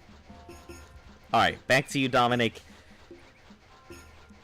So, I was just thinking, I know it's great that we have Hammerfell coming out, but it only leaves so many locations left in Tamriel. So where do they go after this? I mean, there's the entire planet to go on, and Tamriel is just one continent in this planet. So, is there another continent out there? Like, with a whole other set of Elder Scrolls? Are the Elder Scrolls specific to this one continent? Are there different races out there? Are we gonna get to, like, the ninth Elder Scrolls, and then suddenly there's gonna be a completely new race that lands on this thing that's familiar with the Daedric princes because they also know about them, so they have similar beliefs in Daedric princes, but they're in a completely different area of the world? We're so stuck on the fact that Tamriel is where a lot of this takes place, we really forget to think about the entirety of the planet. There's probably a bunch of stuff going on Nirn that we just don't know about. I don't think it's a floating disc in space. I'm pretty sure it's an actual planet. I think what would be really cool to see would be a lot more ship usage in Elder Scrolls. You know, being able to go ahead and travel along the high seas or something. Having like pirate merchants that you can go ahead and side with, or siding with Imperial navies or things like that.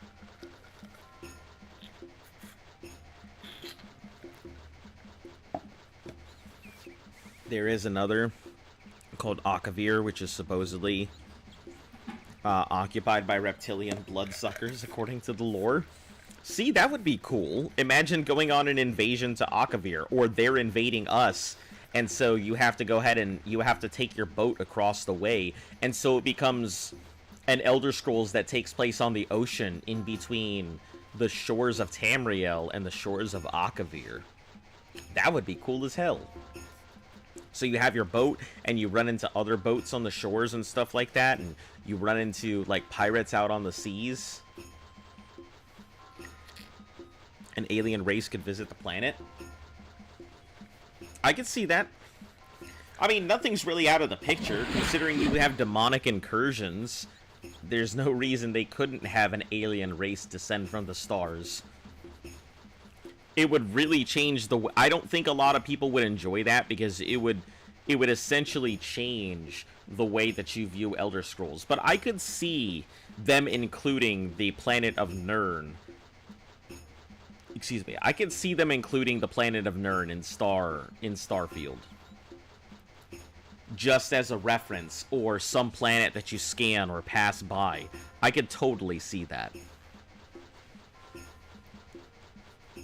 Or who knows, maybe Starfield takes place way in the far-flung future.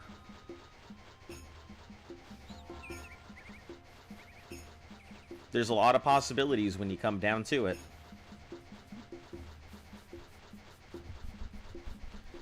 Is there anything but Tamriel and Akavir? Atmora is the snow hell now, the homelands of the Red Guards, and the Murs are no more, so... There's nothing but Akavir we have to visit. I don't know if there's any place else. I wouldn't say the Mur are gone. I mean, obviously the original Mur are gone, but the Mur themselves live on through their predecessors, like the or predecessors, through their ancestors, like the Dunmer and any of the other Mer ones, because I don't play elves, so I don't know anything about them. But all of those elves are descendant from there. So, I mean, they still live on, they're just not the original ones. And I don't know too much about the Red Guards either. I know a ton about the Argonians, but that's because I play Argonian.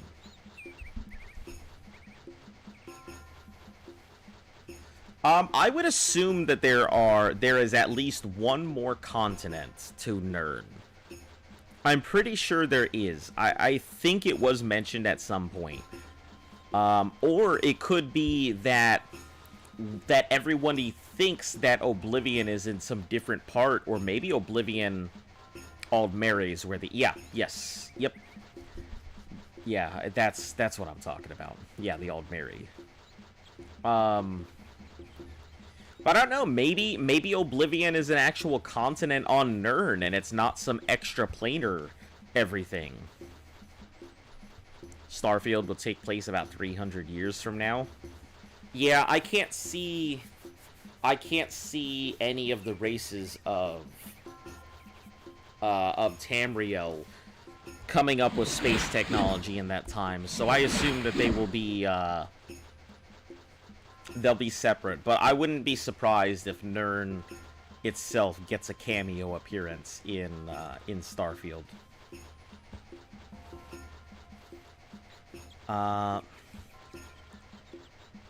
Pyandonia is where the Sea Elves live. Pyandonia. You know what? Let's look this up. I'm sure that there's something out there for it. Save, and then continue running. Let's see. Continents on Nirn. Let's see. Nirn contains all but 5 continents. Tamriel, Akavir, Pyandonia, Atmora, and Yokuda, or Yokuda and Aldmeris. Contains all but 5 continents. Huh, there's actually a map that you can take a look at here, too.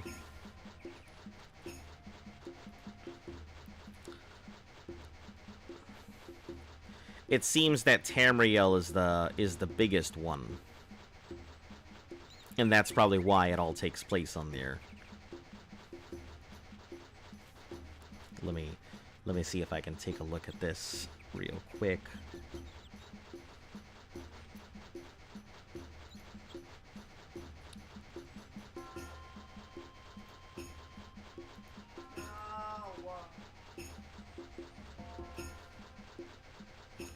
Maybe, but it would be a bit out of common view on Oblivion, magic, and cosmology. I prefer to think it's another cosmic plane. I would assume it is, because the Clockwork City doesn't exist. I hope I'm not confusing my lore. I don't think I am. The Clockwork City doesn't exist here. So, and it is extra-planar, so I assume that Oblivion is also extra-planar. Yokuda is where the Red Guards come from. But it should be destroyed by now. That's why they have migrated to... Ah, okay. Doesn't know that he just opened up the biggest rabbit hole ever. Elder Scrolls lore. The Momer? Oh, yeah, I'm familiar. I've heard the name before. I mean, there's a lot in Elder Scrolls lore. Like, I don't have the time to dive into Elder Scrolls lore, so I have no worry about getting lost in that rabbit hole and never coming back up for air. Because I don't have time. Between my day job and everything else that I've got to do, there's no way that I could invest the time to look up all the... Jeez, look at how... We've come, like, nowhere. We exited right about here, and this is how far we've come in all of that time. Man, I hate traveling, like, from one place to the other.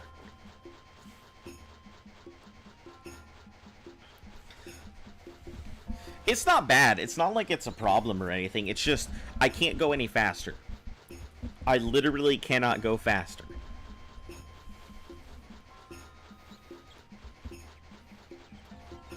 Not much is known about the universe Nirn resides in, though it's known that the space is infinite, and the planets are essentially the gods and spirits. Let's see.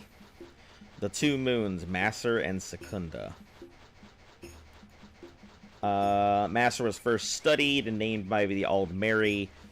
It was originally known as Jode. Let's see, Secunda was the first named and studied. He was also known as Joan. We'd later be recognized as Secunda. It's an important religious figure for the Khajiit. Let's see. 9 Divines, Tribunal, Bosmer Gods, Altmer Gods, Breton Gods, Dunmer.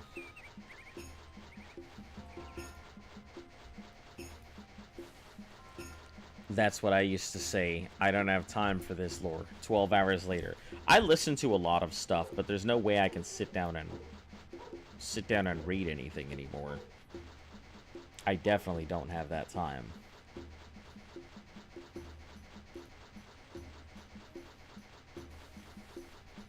Insert SpongeBob meme. 12 hours later. Yeah. You know. One eternity later. There's a Daedric Realm of Oblivion, too. Yeah, plus Clockwork. You know, you can include that as well.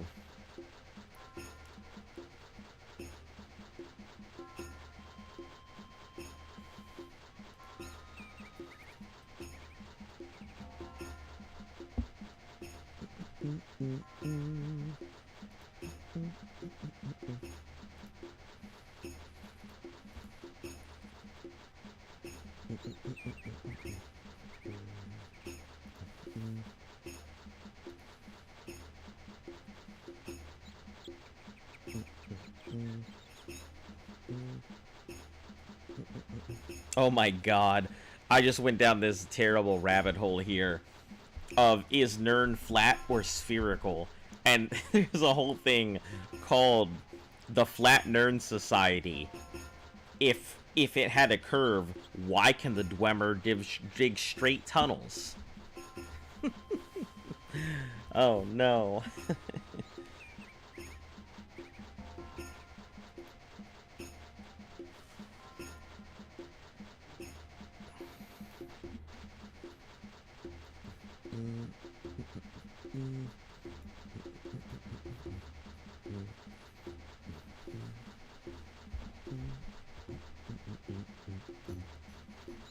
All in all, it's immersive.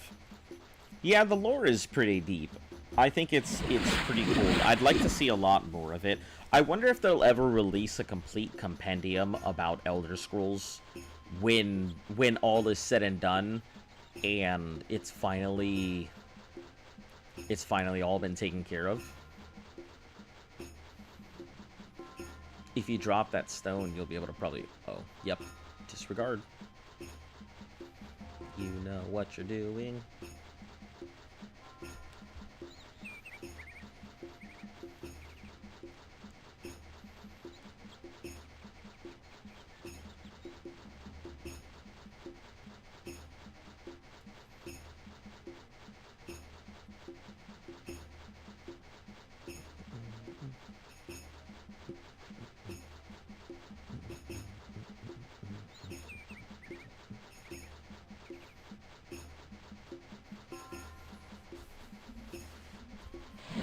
Sorry, she's doing ARC stuff in the background, trying to go ahead and finish transferring stuff from Extinction over to Lost Island.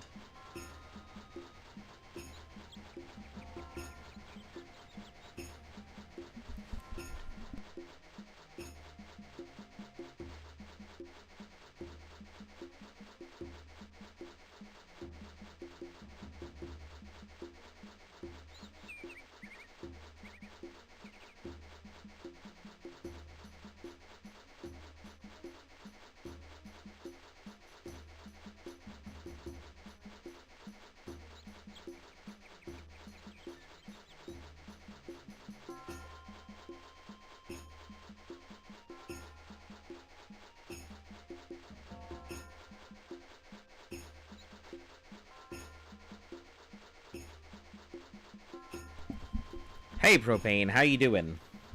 We're on our way back to Sentinel, the same long run that I just did in reverse. Some of the original creators of Daggerfall went on to make the Outer Realms. I think that's what it's called. Oh, Outer Worlds? Yeah, I believe that is what it is called. If you're about to go down that rabbit hole, I am sure Scout will be more than happy to tell you all about the Outer Worlds.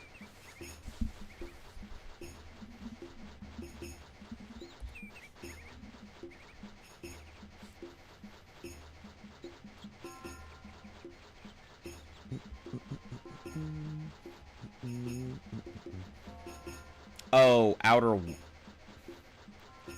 Hold on. Daggerfall went on to create the Outer Realms? I am not sure that I am familiar with it, then.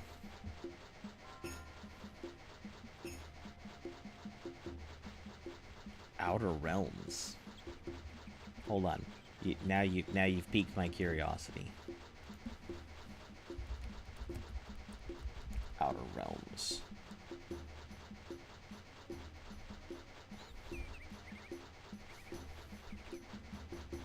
Outer Realms VR? Are you talking like the VR game? Oh, disregard. Never mind. Nope. Your build amazing properties. We give you the best tools to visualize and showcase the buyers and tenants for your construction. Gain over 4 times prospective interest and 2 times likelihood of closing. It's Outer Wilds.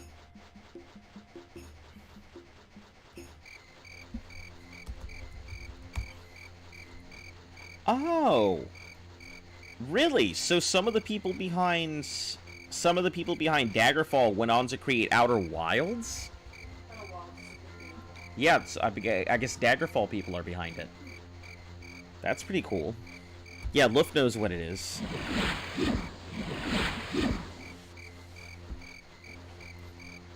Oh, because Outer Worlds is some of the Fallout guys. Got it. And then I guess technically it's Outer Wilds. Oh. Joking. Yeah, I can't tell. I know that Outer Worlds is made by some of the Fallout guys who in turn were the Wasteland guys. Let me see, maybe they do have a list of where they are right now.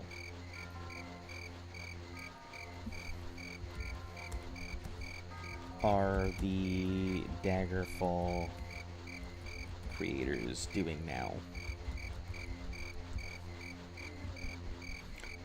Let's see. Daggerfall, let's see. Ted Peterson on his new RPG studio, and that was not that long ago.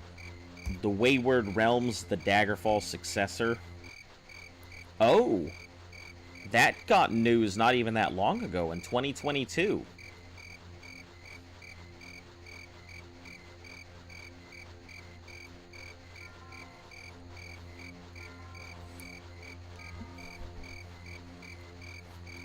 Yeah, Dominic, which one is it? The Daggerfall guys are making a new game, but I don't know what it's called. I'm actually looking at that exact thing right now. It is called Wayward Realms. That's what there were. It was supposed to be a game like Daggerfall, but a different world and lore. Yeah, so Wayward Realms is what it's called. It's an upcoming fantasy from the creators of Daggerfall, Ted Peterson and Julian LeFay.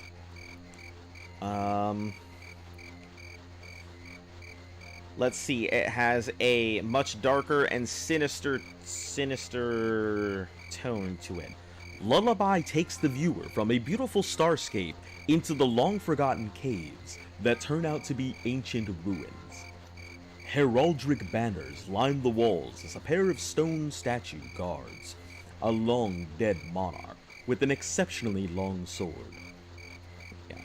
Yeah, so it looks like there's a whole thing for it, but it'll feature a procedurally generated world. No, you're okay. I just wanted to make sure we're all on the same page here. Procedurally generated world with hundreds of thousands of NPCs scattered around in dynamic towns and tons of lore. No actual release date yet. My only issue with games like this is they sound so good. Matter of fact, they sound too good is the problem. Let's hope it'll be something worthy. I would love if it was something that we could all agree was good. the last time that I really trusted a game was Chronicles of Elyria, and yeah, that turned out to be one giant scam, and they never got back to anybody, took the money and ran, and that was it. So I can't really trust anything like that again. I myself am a backer for Dual Universe, if anybody is curious to see that, so I can personally vouch for Dual Universe being not only a good game, but also consistently worked on. They always send updates, they're constantly giving access to the alphas and stuff like that, so people can see what they're working on, how much they've progressed. So Dual Universe is the only game I can honestly recommend myself, because I helped fund it. Let's see, Wayward Realms will either be the greatest game ever made or the greatest game never made. Still very hopeful. That is true. It's either gonna be, I don't know, Chronicles of Elyria I think would have been the greatest game never made. I mean, they promised so much, but ended up having nothing. It's been over 20 years since Daggerfall's been made, so I'm skeptical on Wayward Realms. I'll give it a go. I mean, I don't see it. What's the harm? Like I said, I always take a look at games. When I buy a game, how much money did I put in versus how much time did I get out of it? If the amount of time that I put into a game equals over the amount of money that I spent into it, I'm more than happy. I think in the entirety of my gaming experience, I have only returned one game. And that was Battlefield Hardline. That is the only game I have ever returned after buying it. So, I don't know, I'll be more than willing to give it a shot. Hell, if you guys don't want to give it a shot, I'll be willing to give it a shot for you. Because it looks good enough. There's a trailer for anybody who wants to take a look at it. It's called The Wayward Realms, so if you want to see that, it's called the Lullaby trailer. Lullaby or Laaby. The developers have been working since Daggerfall, though. They just were working on smaller projects for other companies. I have a bad habit of buying games that I've never played. Let me fucking tell you. I have so many games that I have not played that are just sitting there on the shelf. I have games that are still wrapped in plastic because I haven't had the opportunity to play them.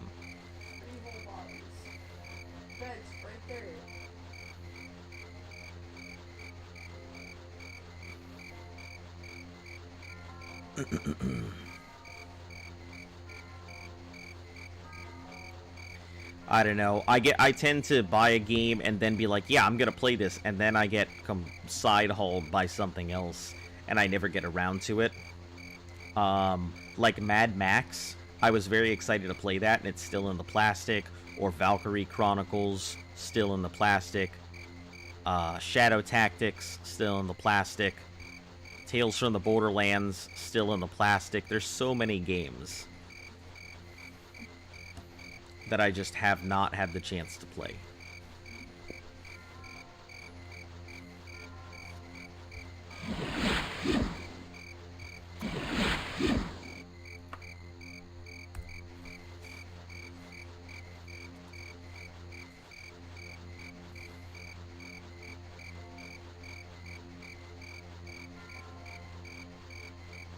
Ziza?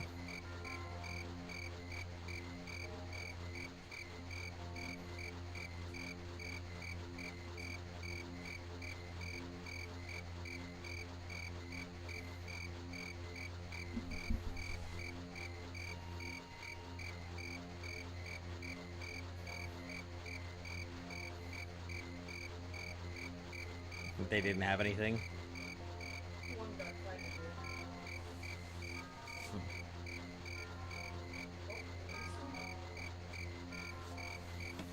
Mad Max was decent. Not the great game of all time, but worth a try. Yeah, I'll have to post a picture someday of all the stuff that I have. I have over 500 games in my collection that I have not had the chance to play. So, they're just sitting there, because I've bought them with the intent to one day play them, but never actually playing. That's not even counting some of the games that I have tried to play, that I've had corrupted copies, so I can't even finish them. Such as Outer Worlds, since we're bringing that up, because I can't finish it because my copy's corrupted. They have superb writing and concept art, so pre-production looks solid. Just hope they can get enough help with the coding, modeling, etc. I'm just hoping that it can get itself out the door. At the end of the day, they're experienced programmers and developers. They know what they're doing. They know how they're going to go about it. The question is whether they have the time to do so or not.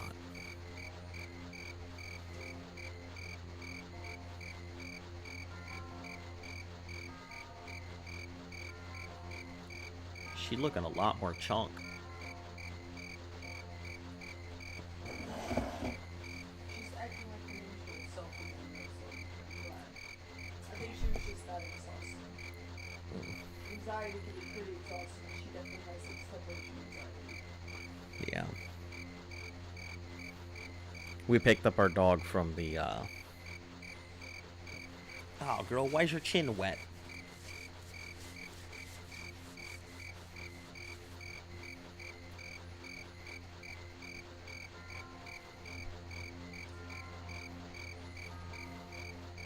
Yeah, we picked her up from the boarding place. We had dropped her, and clearly she was having one. She was on something. So excited. Yeah, she's very excited. It's because I'm saying she, and you know you is she. There's only 2 she's here, and you're one of them, and you know it. You are one of 2 she's.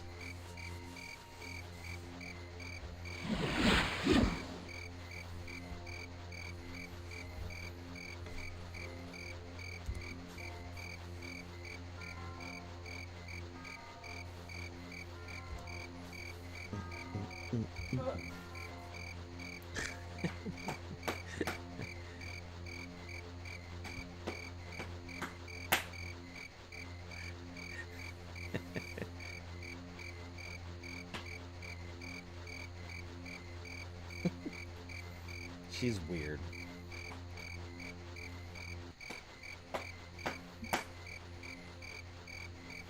What? No! I don't want to smack your butt.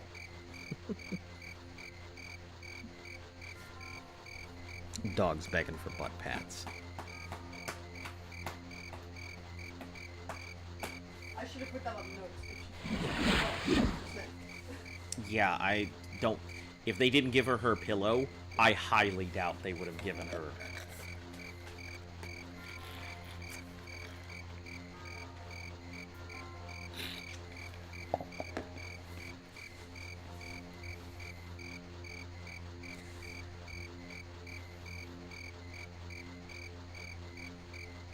Fight, fight, fight.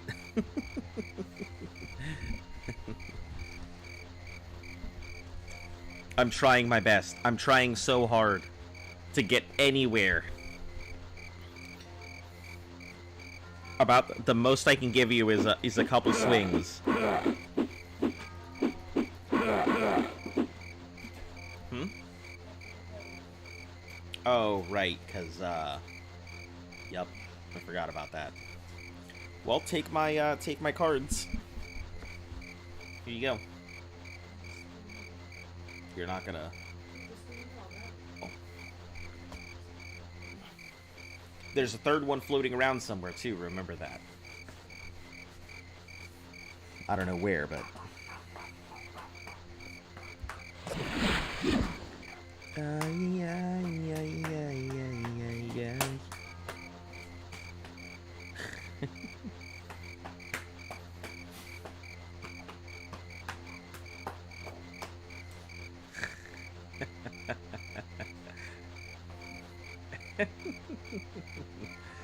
That's funny.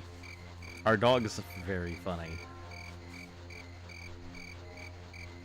She's very personable. Alright, I gotta go use the restroom. Actually, you know what? It's only half an hour. I can wait it out. I'll be fine.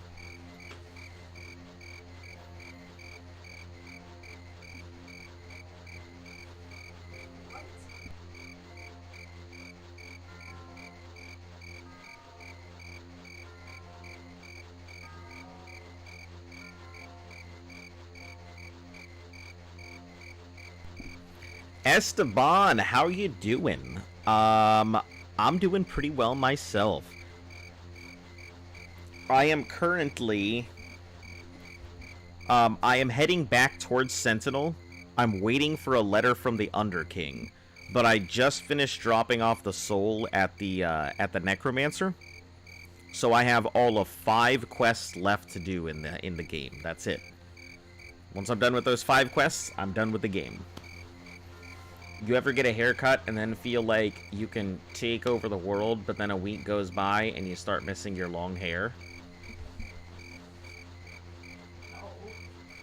What was that? No. Luft gets that feeling. I, on the other hand, don't really care too much about my hair. Whether it's, you know, 15 inches long or whether it is, you know, bald. It doesn't matter to me. I like styling my hair, but if I were to lose all my hair tomorrow and it never grows back, I wouldn't be bothered.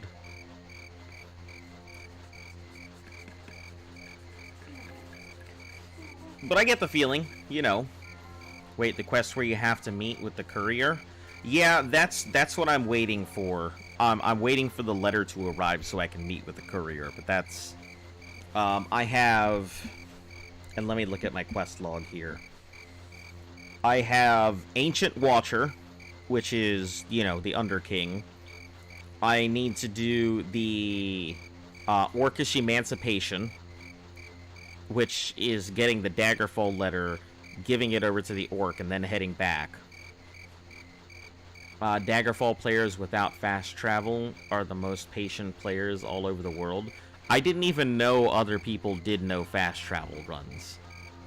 I didn't know this was a thing, because the closest I found is that people do no fast travel, but then they end up taking boats, which boats are a fast travel method. So it's not really a no fast travel if you're taking a boat. So Ancient Watcher is what I'm waiting for.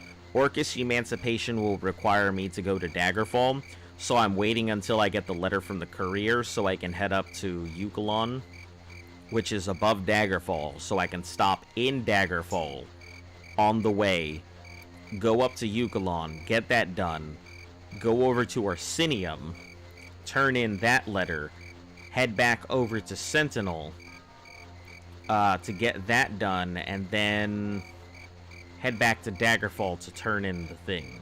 So it's going to be another giant loop all over again, which will probably take about another week to finish those quests.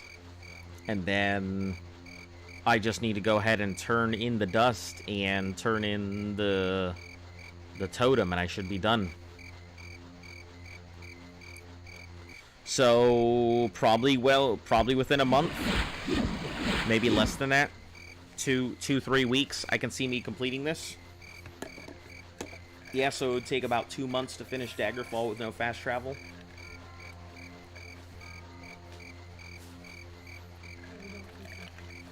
Okay.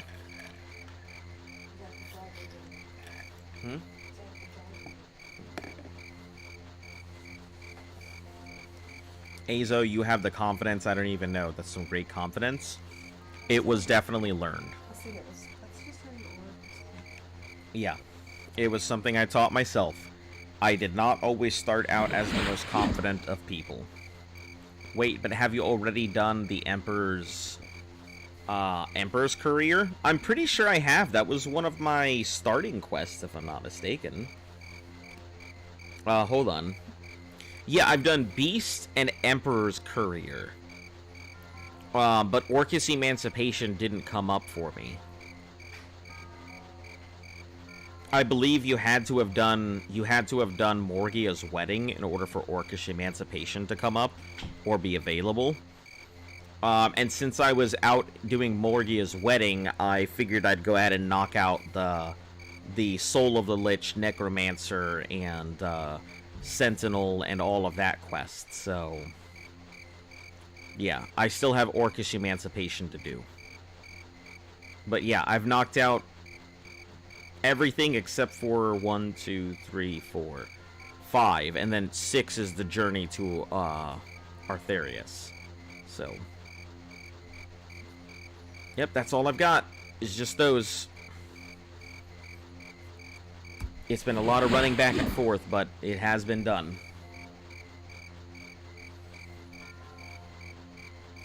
And as for like confidence and everything, like, I don't know, call me crazy, but I've never thought it too difficult to, like, talk to people. At some point, I used to get nervous, but if you never go out and do it, you're never gonna learn. It's just like playing an instrument. If you want to learn to play the violin, you don't avoid playing it. You need the wedding one to do it, man. Yeah, I've already done that. Sorry, guys. I'd like to be here a bit longer, but I should go. See you next time. Alright, thank you for showing up. I very much appreciate you stopping by. And I broadcast Monday through Saturday. So if you want to stop by, I start roughly about the same time and stream for 3 hours every day. Hopefully we'll see you tomorrow. Or whenever we see you.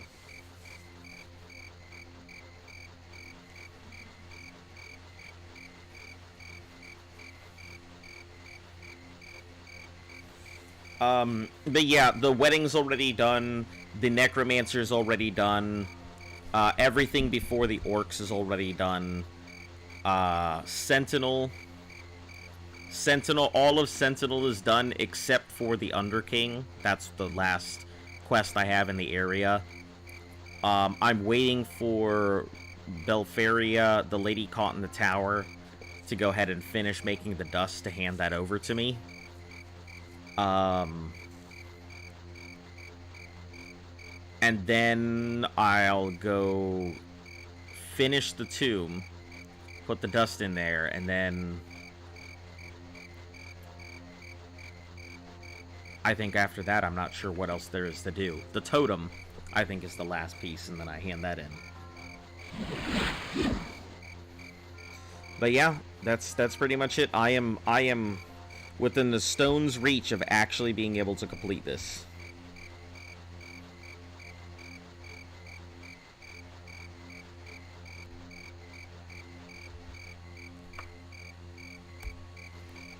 I think I'm pretty confident until a pretty girl starts to show interest, and then I shrink into a ball and run away. But why, though? I always wonder about that. Why does somebody showing interest in you cause you to shrink? Is it because you're worried that you'll mess it up? Because if you don't try it, you'll never know if you're going to mess it up or not. Medora is the one in the tower. Yeah, I'm waiting for her. I've already done the first 2 quests. I freed her from the tower, and then I brought her the dust. And now I'm waiting for her to finish whatever she's doing with it, to send me a telepathic message to be like, come on back. So, trust issues, I'm pretty sure. I understand.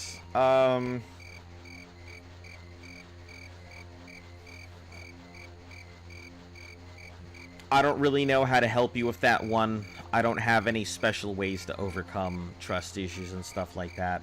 I tend to go into every relationship assuming my relationship will last. I don't go into it assuming it's going to fail. I assume that any relationship I get into is going to be my last. You know, it's just kind of how I am. Because if you go into it thinking it might fail, you're probably going to go ahead and have a lot of problems with your partner. You're going to think they might be doing something behind your back. You're going to think that they might be seeing somebody or talking to somebody else. You're going to worry yourself sick over nothing without really knowing. And then you're going to go ahead and eventually that's going to show up in your behavior and your attitude and all of that. So I'm not sure. I go into it assuming my partner is going to do the right thing unless they've told me otherwise.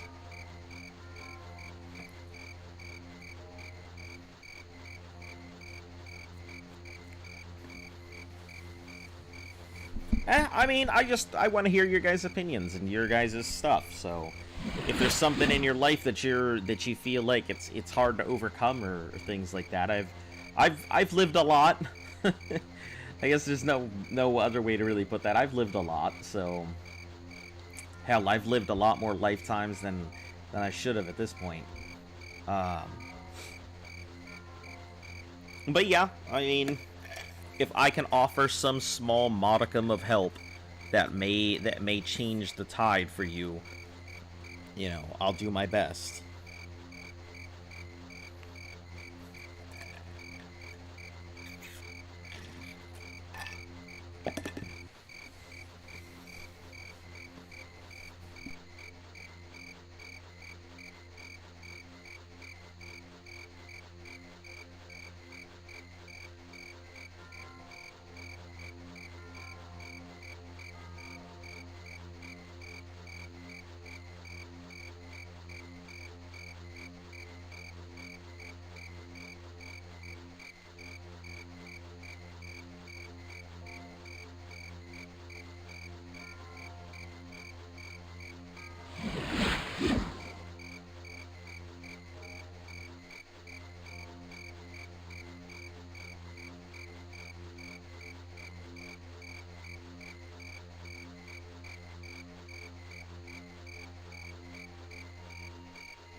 Not complaining or anything, I just think these things are funny. I've gotten a lot easier as you get older, don't worry, all the youngins in the chat. It does indeed get easier. Listen, it sure does die. Dying definitely gets easier as you get older. But yeah, it does, you know. Sorry, there's a hair. I tend to get nervous when I'm trying to get a girl's attention. Usually when I do get the other person's attention is when I just act like myself without trying to stand out. I struggle to learn new things, so that makes me lazy sometimes. Well, number one, being yourself is probably the most important part.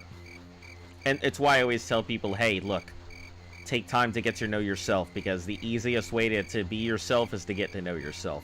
You're going to spend a lot of time in your own head. You may as well know what you like and what you don't. And also be funny. Like, being funny is like the easy button on life. I don't know what it is. It might, maybe because I'm short. Maybe because I'm short, that's what it is. But being short, like, I get a lot of weird looks because I'm short, and I'm just like, listen, I'm gonna fucking tell you a joke and you're gonna fucking laugh. So, being funny can get you so many places. You just gotta learn how to be funny and then not be funny and flip that switch, but I feel like humor just opens so many doors for me. As for learning new things, you know, like I said, you want to learn to play violin? Pick up a violin. That's step number one. Or, you know, step number one, go to YouTube, watch violin tutorials, and then teach yourself how to play violin, so when you do pick one up. Yeah. But I also feel like if you're gonna go ahead and do, like, stuff like that, you don't build a muscle memory if you're doing something like that. You can't hear the notes that you're playing. Sure, you can get the practical application Or you can get the theoretical application of a thing, but without practical application, I feel like it's hard to do.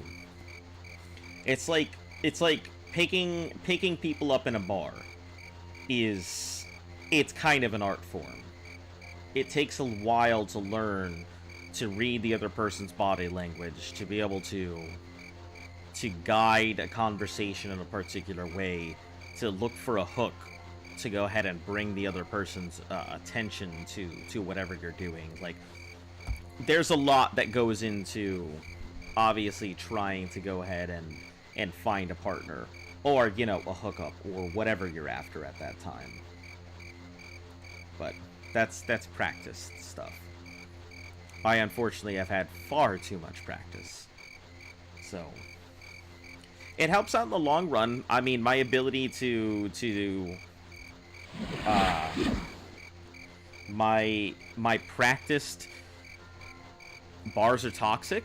I don't think bars are toxic. Bars are an environment just like anything else. Bars are just a different location, the same as an office, the same as a cafe.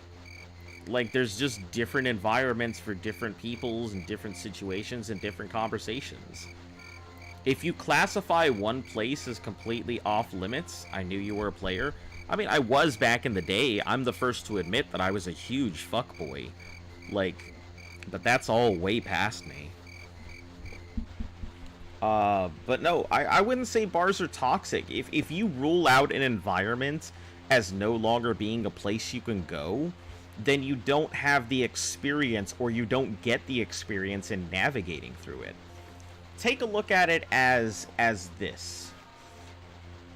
In any video game, if you're trying to build up... Oh, I'm just kidding. Please don't take me seriously on here. I can't help it. Look, if you bring up a thing, I will immediately respond to it, but I don't think I would ever be able to pick up someone in a bar or anything like that. You would be very surprised. Bars come with a lot of built-in handicaps, and I think it's pretty good. So, can't really force my way into a conversation. You don't have to really force your way. You should always look for an organic way to build the conversation. I'm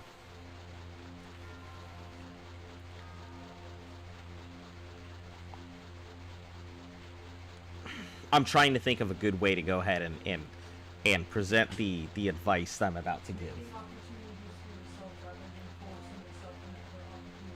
Right. Luft put it perfectly. Making opportunities for yourself rather than just looking for opportunities. You have to be able to create your own openings, you know?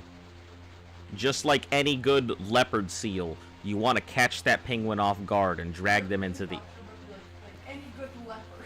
What the fuck is that supposed to be? Yeah, like any good leopard, you want to catch that antelope off guard and dragging them into the tree. I did the bar thing in my early 20s. I think it's safe to say I don't really want to do that ever again, just not for me. I've done my fair share of bars and stuff like that. I've definitely... Yeah, it's not for everybody. You know, the reason why I always say that bars are a decent place is because they do come in with some built-in handicaps. They make socialization easier. Number one, you walk into a bar, guess what you have in common with somebody there? You're drinking, right? You immediately have alcohol in common. If you know nothing else to talk about, you can be like, man, the beer here is shit, isn't it? Or, wow, the prices here are pretty good. Or, hey, do you come to this place often? Or, you know, like, there's, like, it sounds cliche of, alright, catch you later, Biscuit Buzzer. The whole, hey, do you come here often is cliche, but, I mean, it's cliche for a reason. People tend to shy away from cliches, but it makes no sense to me. A cliche exists because people do it. People use it. Why not use it to your advantage? Never be afraid to go ahead and be cheesy or cliche.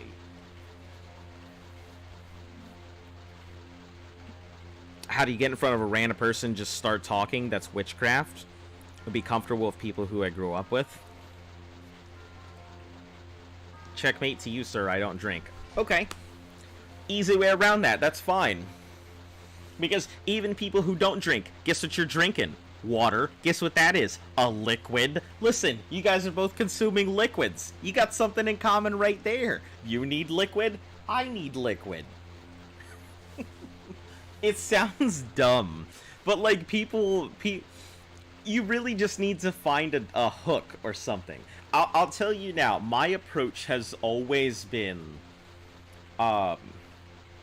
it's not for everybody. This isn't relationship advice. This is more get laid advice. So if you're looking for long-lasting relationships, this advice that I'm about to give out is not for you. And this is just more of I've always felt this way, and I still do it even to this day, out of habit. And it's not like I'm trying to hook up with anybody. It's just how my brain is wired at this point. You have 5 minutes to establish a connection with the person that you're talking to. 5 minutes is about the maximum time that you have to hook a person's attention. If in 5 minutes you can't figure out some type of hook with the other person, your interactions are most likely doomed. Whether or not it's hey, can I tell you a joke kind of thing, whether or not it's hey, we've got this thing in common, whether or not it's hey, I was noticing this pattern that you had on your dress, or wow, those heels are great, or whoa, those earrings, they really pop, they accentuate your insert whatever here. You really only have those 5 minutes to establish that. If you can get a small hook in 5 minutes, you have a much longer chance in the long run of keeping that kind of flow going. You have 24 hours to establish what kind of relationship you want with the person. And I know that Luft is probably behind me, staring a hole into me, being... Oh, well... That's how I've always felt, is that you have 5 minutes to establish a relationship. You've got 24 hours to determine what kind of relationship that is. If you don't make that, can you order chalky milk in a bar? Sure, you can order chalky milk and tendies. I'm sure that will be a hit. Sarcasm.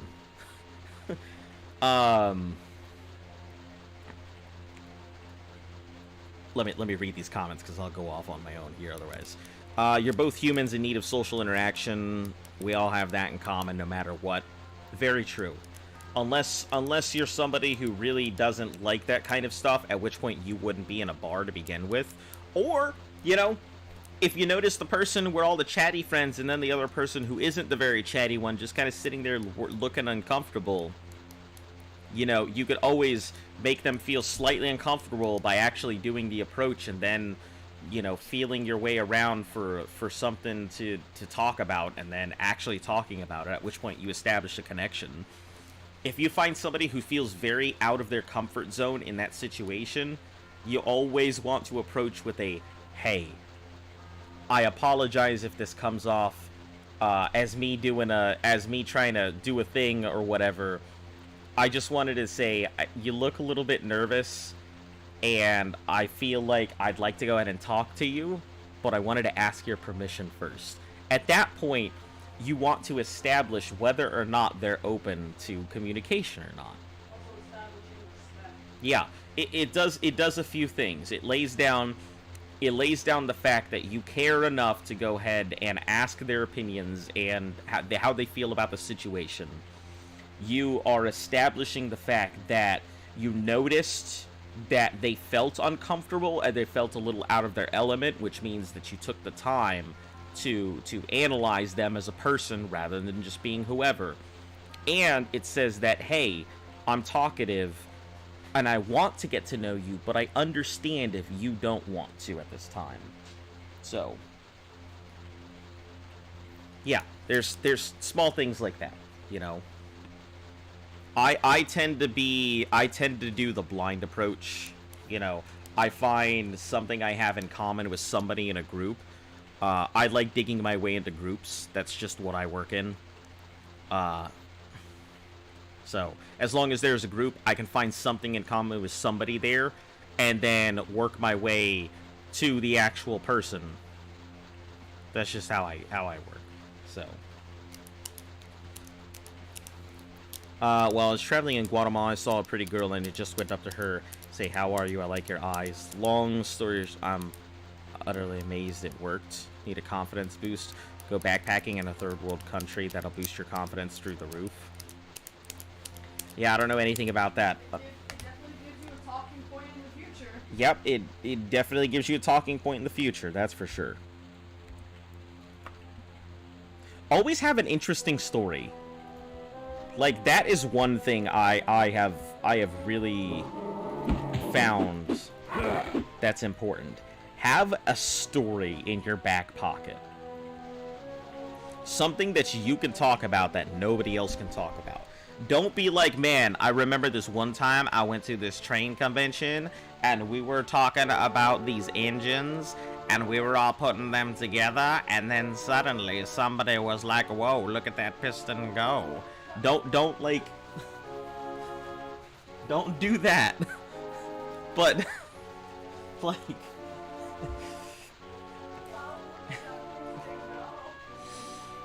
but like, have Someone stupid like me that laughs at shit like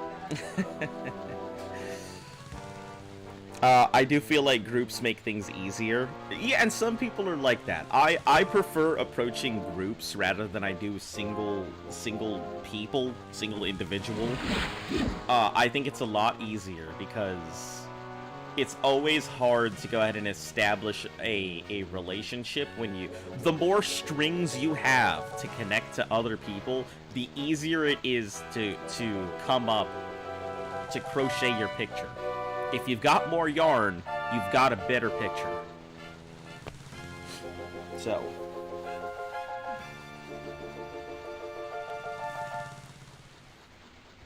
What if she's really into engines, though? I was waiting to find that out. Yeah, that's, if she's really into engines, then you'll know it. And then, you know, give her the dirty talk. Steam it up. You know. Tell her about how the combustion works, or let her tell you about how the combustion works. Then maybe you can combustion it later. No, but seriously, you know, you just gotta find something. I mean, obviously, look at your environment. You know, if you're at a train convention and you're like, "Whoa, look at them guns," and she's like, "These are engines, sir," and you just hold up your arm and you're like, "These guns," that's not gonna fly. Pickup lines are fucking terrible. Don't let anybody convince you to use a pickup line. It's so bad. I did not. You try using pickup lines on you? No, I didn't. No, I didn't. What did I say? Yeah, exactly. Because you would remember if I used the pickup line on you. Because you'd remember the dumbass pickup line I'd say. Then you need to travel to another third world country. I don't know. Do something out of your comfort zone. I mean, you don't even need to travel to another, like, country. Go do something that, like... Oh, you like that voice? Yeah, your pickup line voice.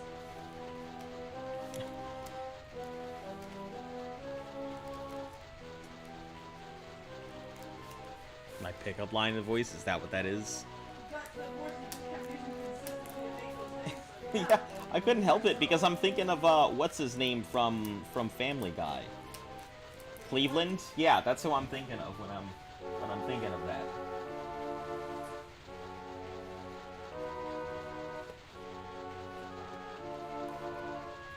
It is 6:08. Oops.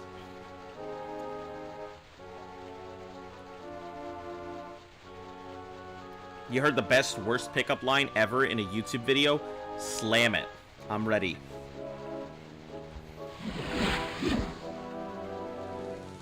It's very dark, so I don't know if I should say it. Go ahead. You're fine. As long as you don't... Dark pickup line? A dark pickup line. You know what a dark pickup line is, right? Chloroform. Oh god. Is that what you said, or the That's mine. He said a dark pickup line. You know, that's a really dark pickup line. You know, chloroform in a dark alley. That's a dark pickup line. Okay. For future reference, guys, don't fucking cut that. And if anybody does end up cutting this, I'm just letting you know the previous statement is joke.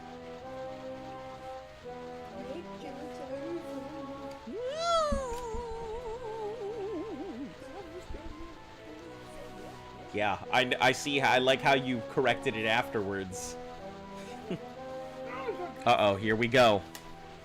Aw, shit, here we go again.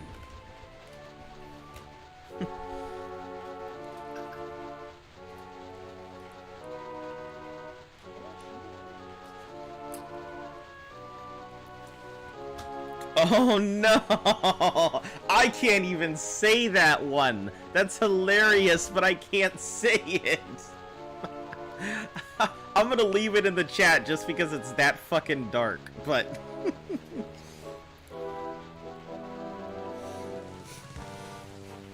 I don't even know if I'd call that a pickup line. That's not a pickup line. If that doesn't get you slapped, they don't turn around and walk away. Yeah, that is definitely, I don't know if I'd call that a pickup line. I mean, the only people picking you up after that are the cops. Oh, man. That was a doozy. Yeah, that was pretty bad. That was pretty bad. It's so bad, it didn't even show up on my stream chat. On my screen.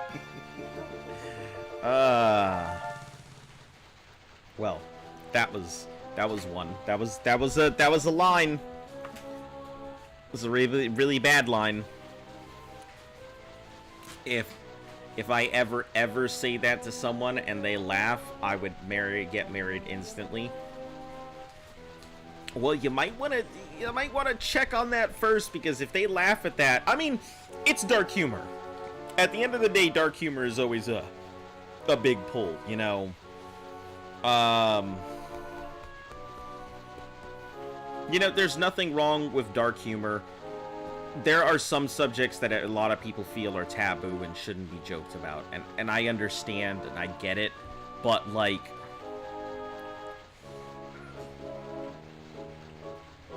you gotta joke about some things. Some things are just so dark that if you think about them, it's just gonna be depressing.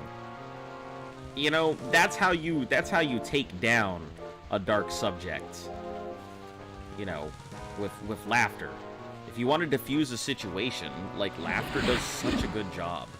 So, that's why I prefer laughter as my weapon of choice. Humor will always be my weapon of choice. You know, if you can keep them laughing, you'll bag yourself a Jessica Rabbit.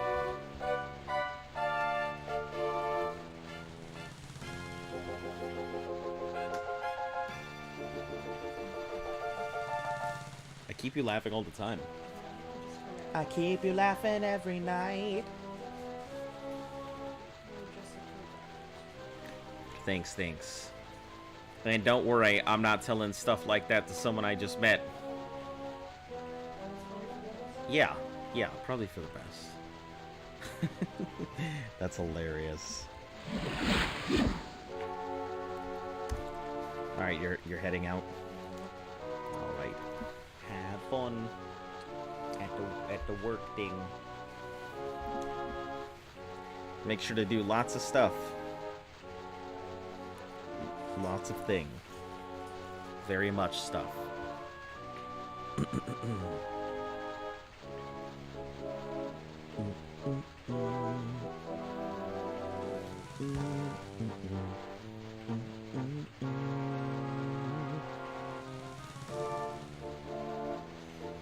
I have quite the experience with dark humor and can identify when I can go that way and when I shouldn't. Sup, girl? You so fine? I want to put in my little soldier like the... Listen, these are terrible, guys.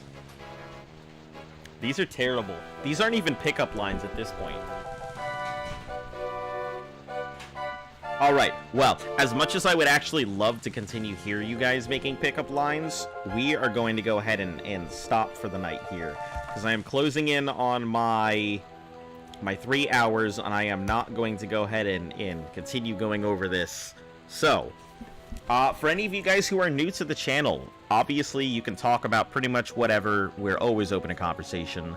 Like and subscribe and helps the channel grow, and for all of you returning regulars, thank you guys for checking out the channel as always. Yeah, streaming schedule Monday through Saturday for all of you new people. Usually about 3-hour streams, no longer than 4, because I'm not going to do that to myself anymore. And hopefully you guys have a great night. And just remember, when your favorite streamer isn't streaming, I'll be here for you.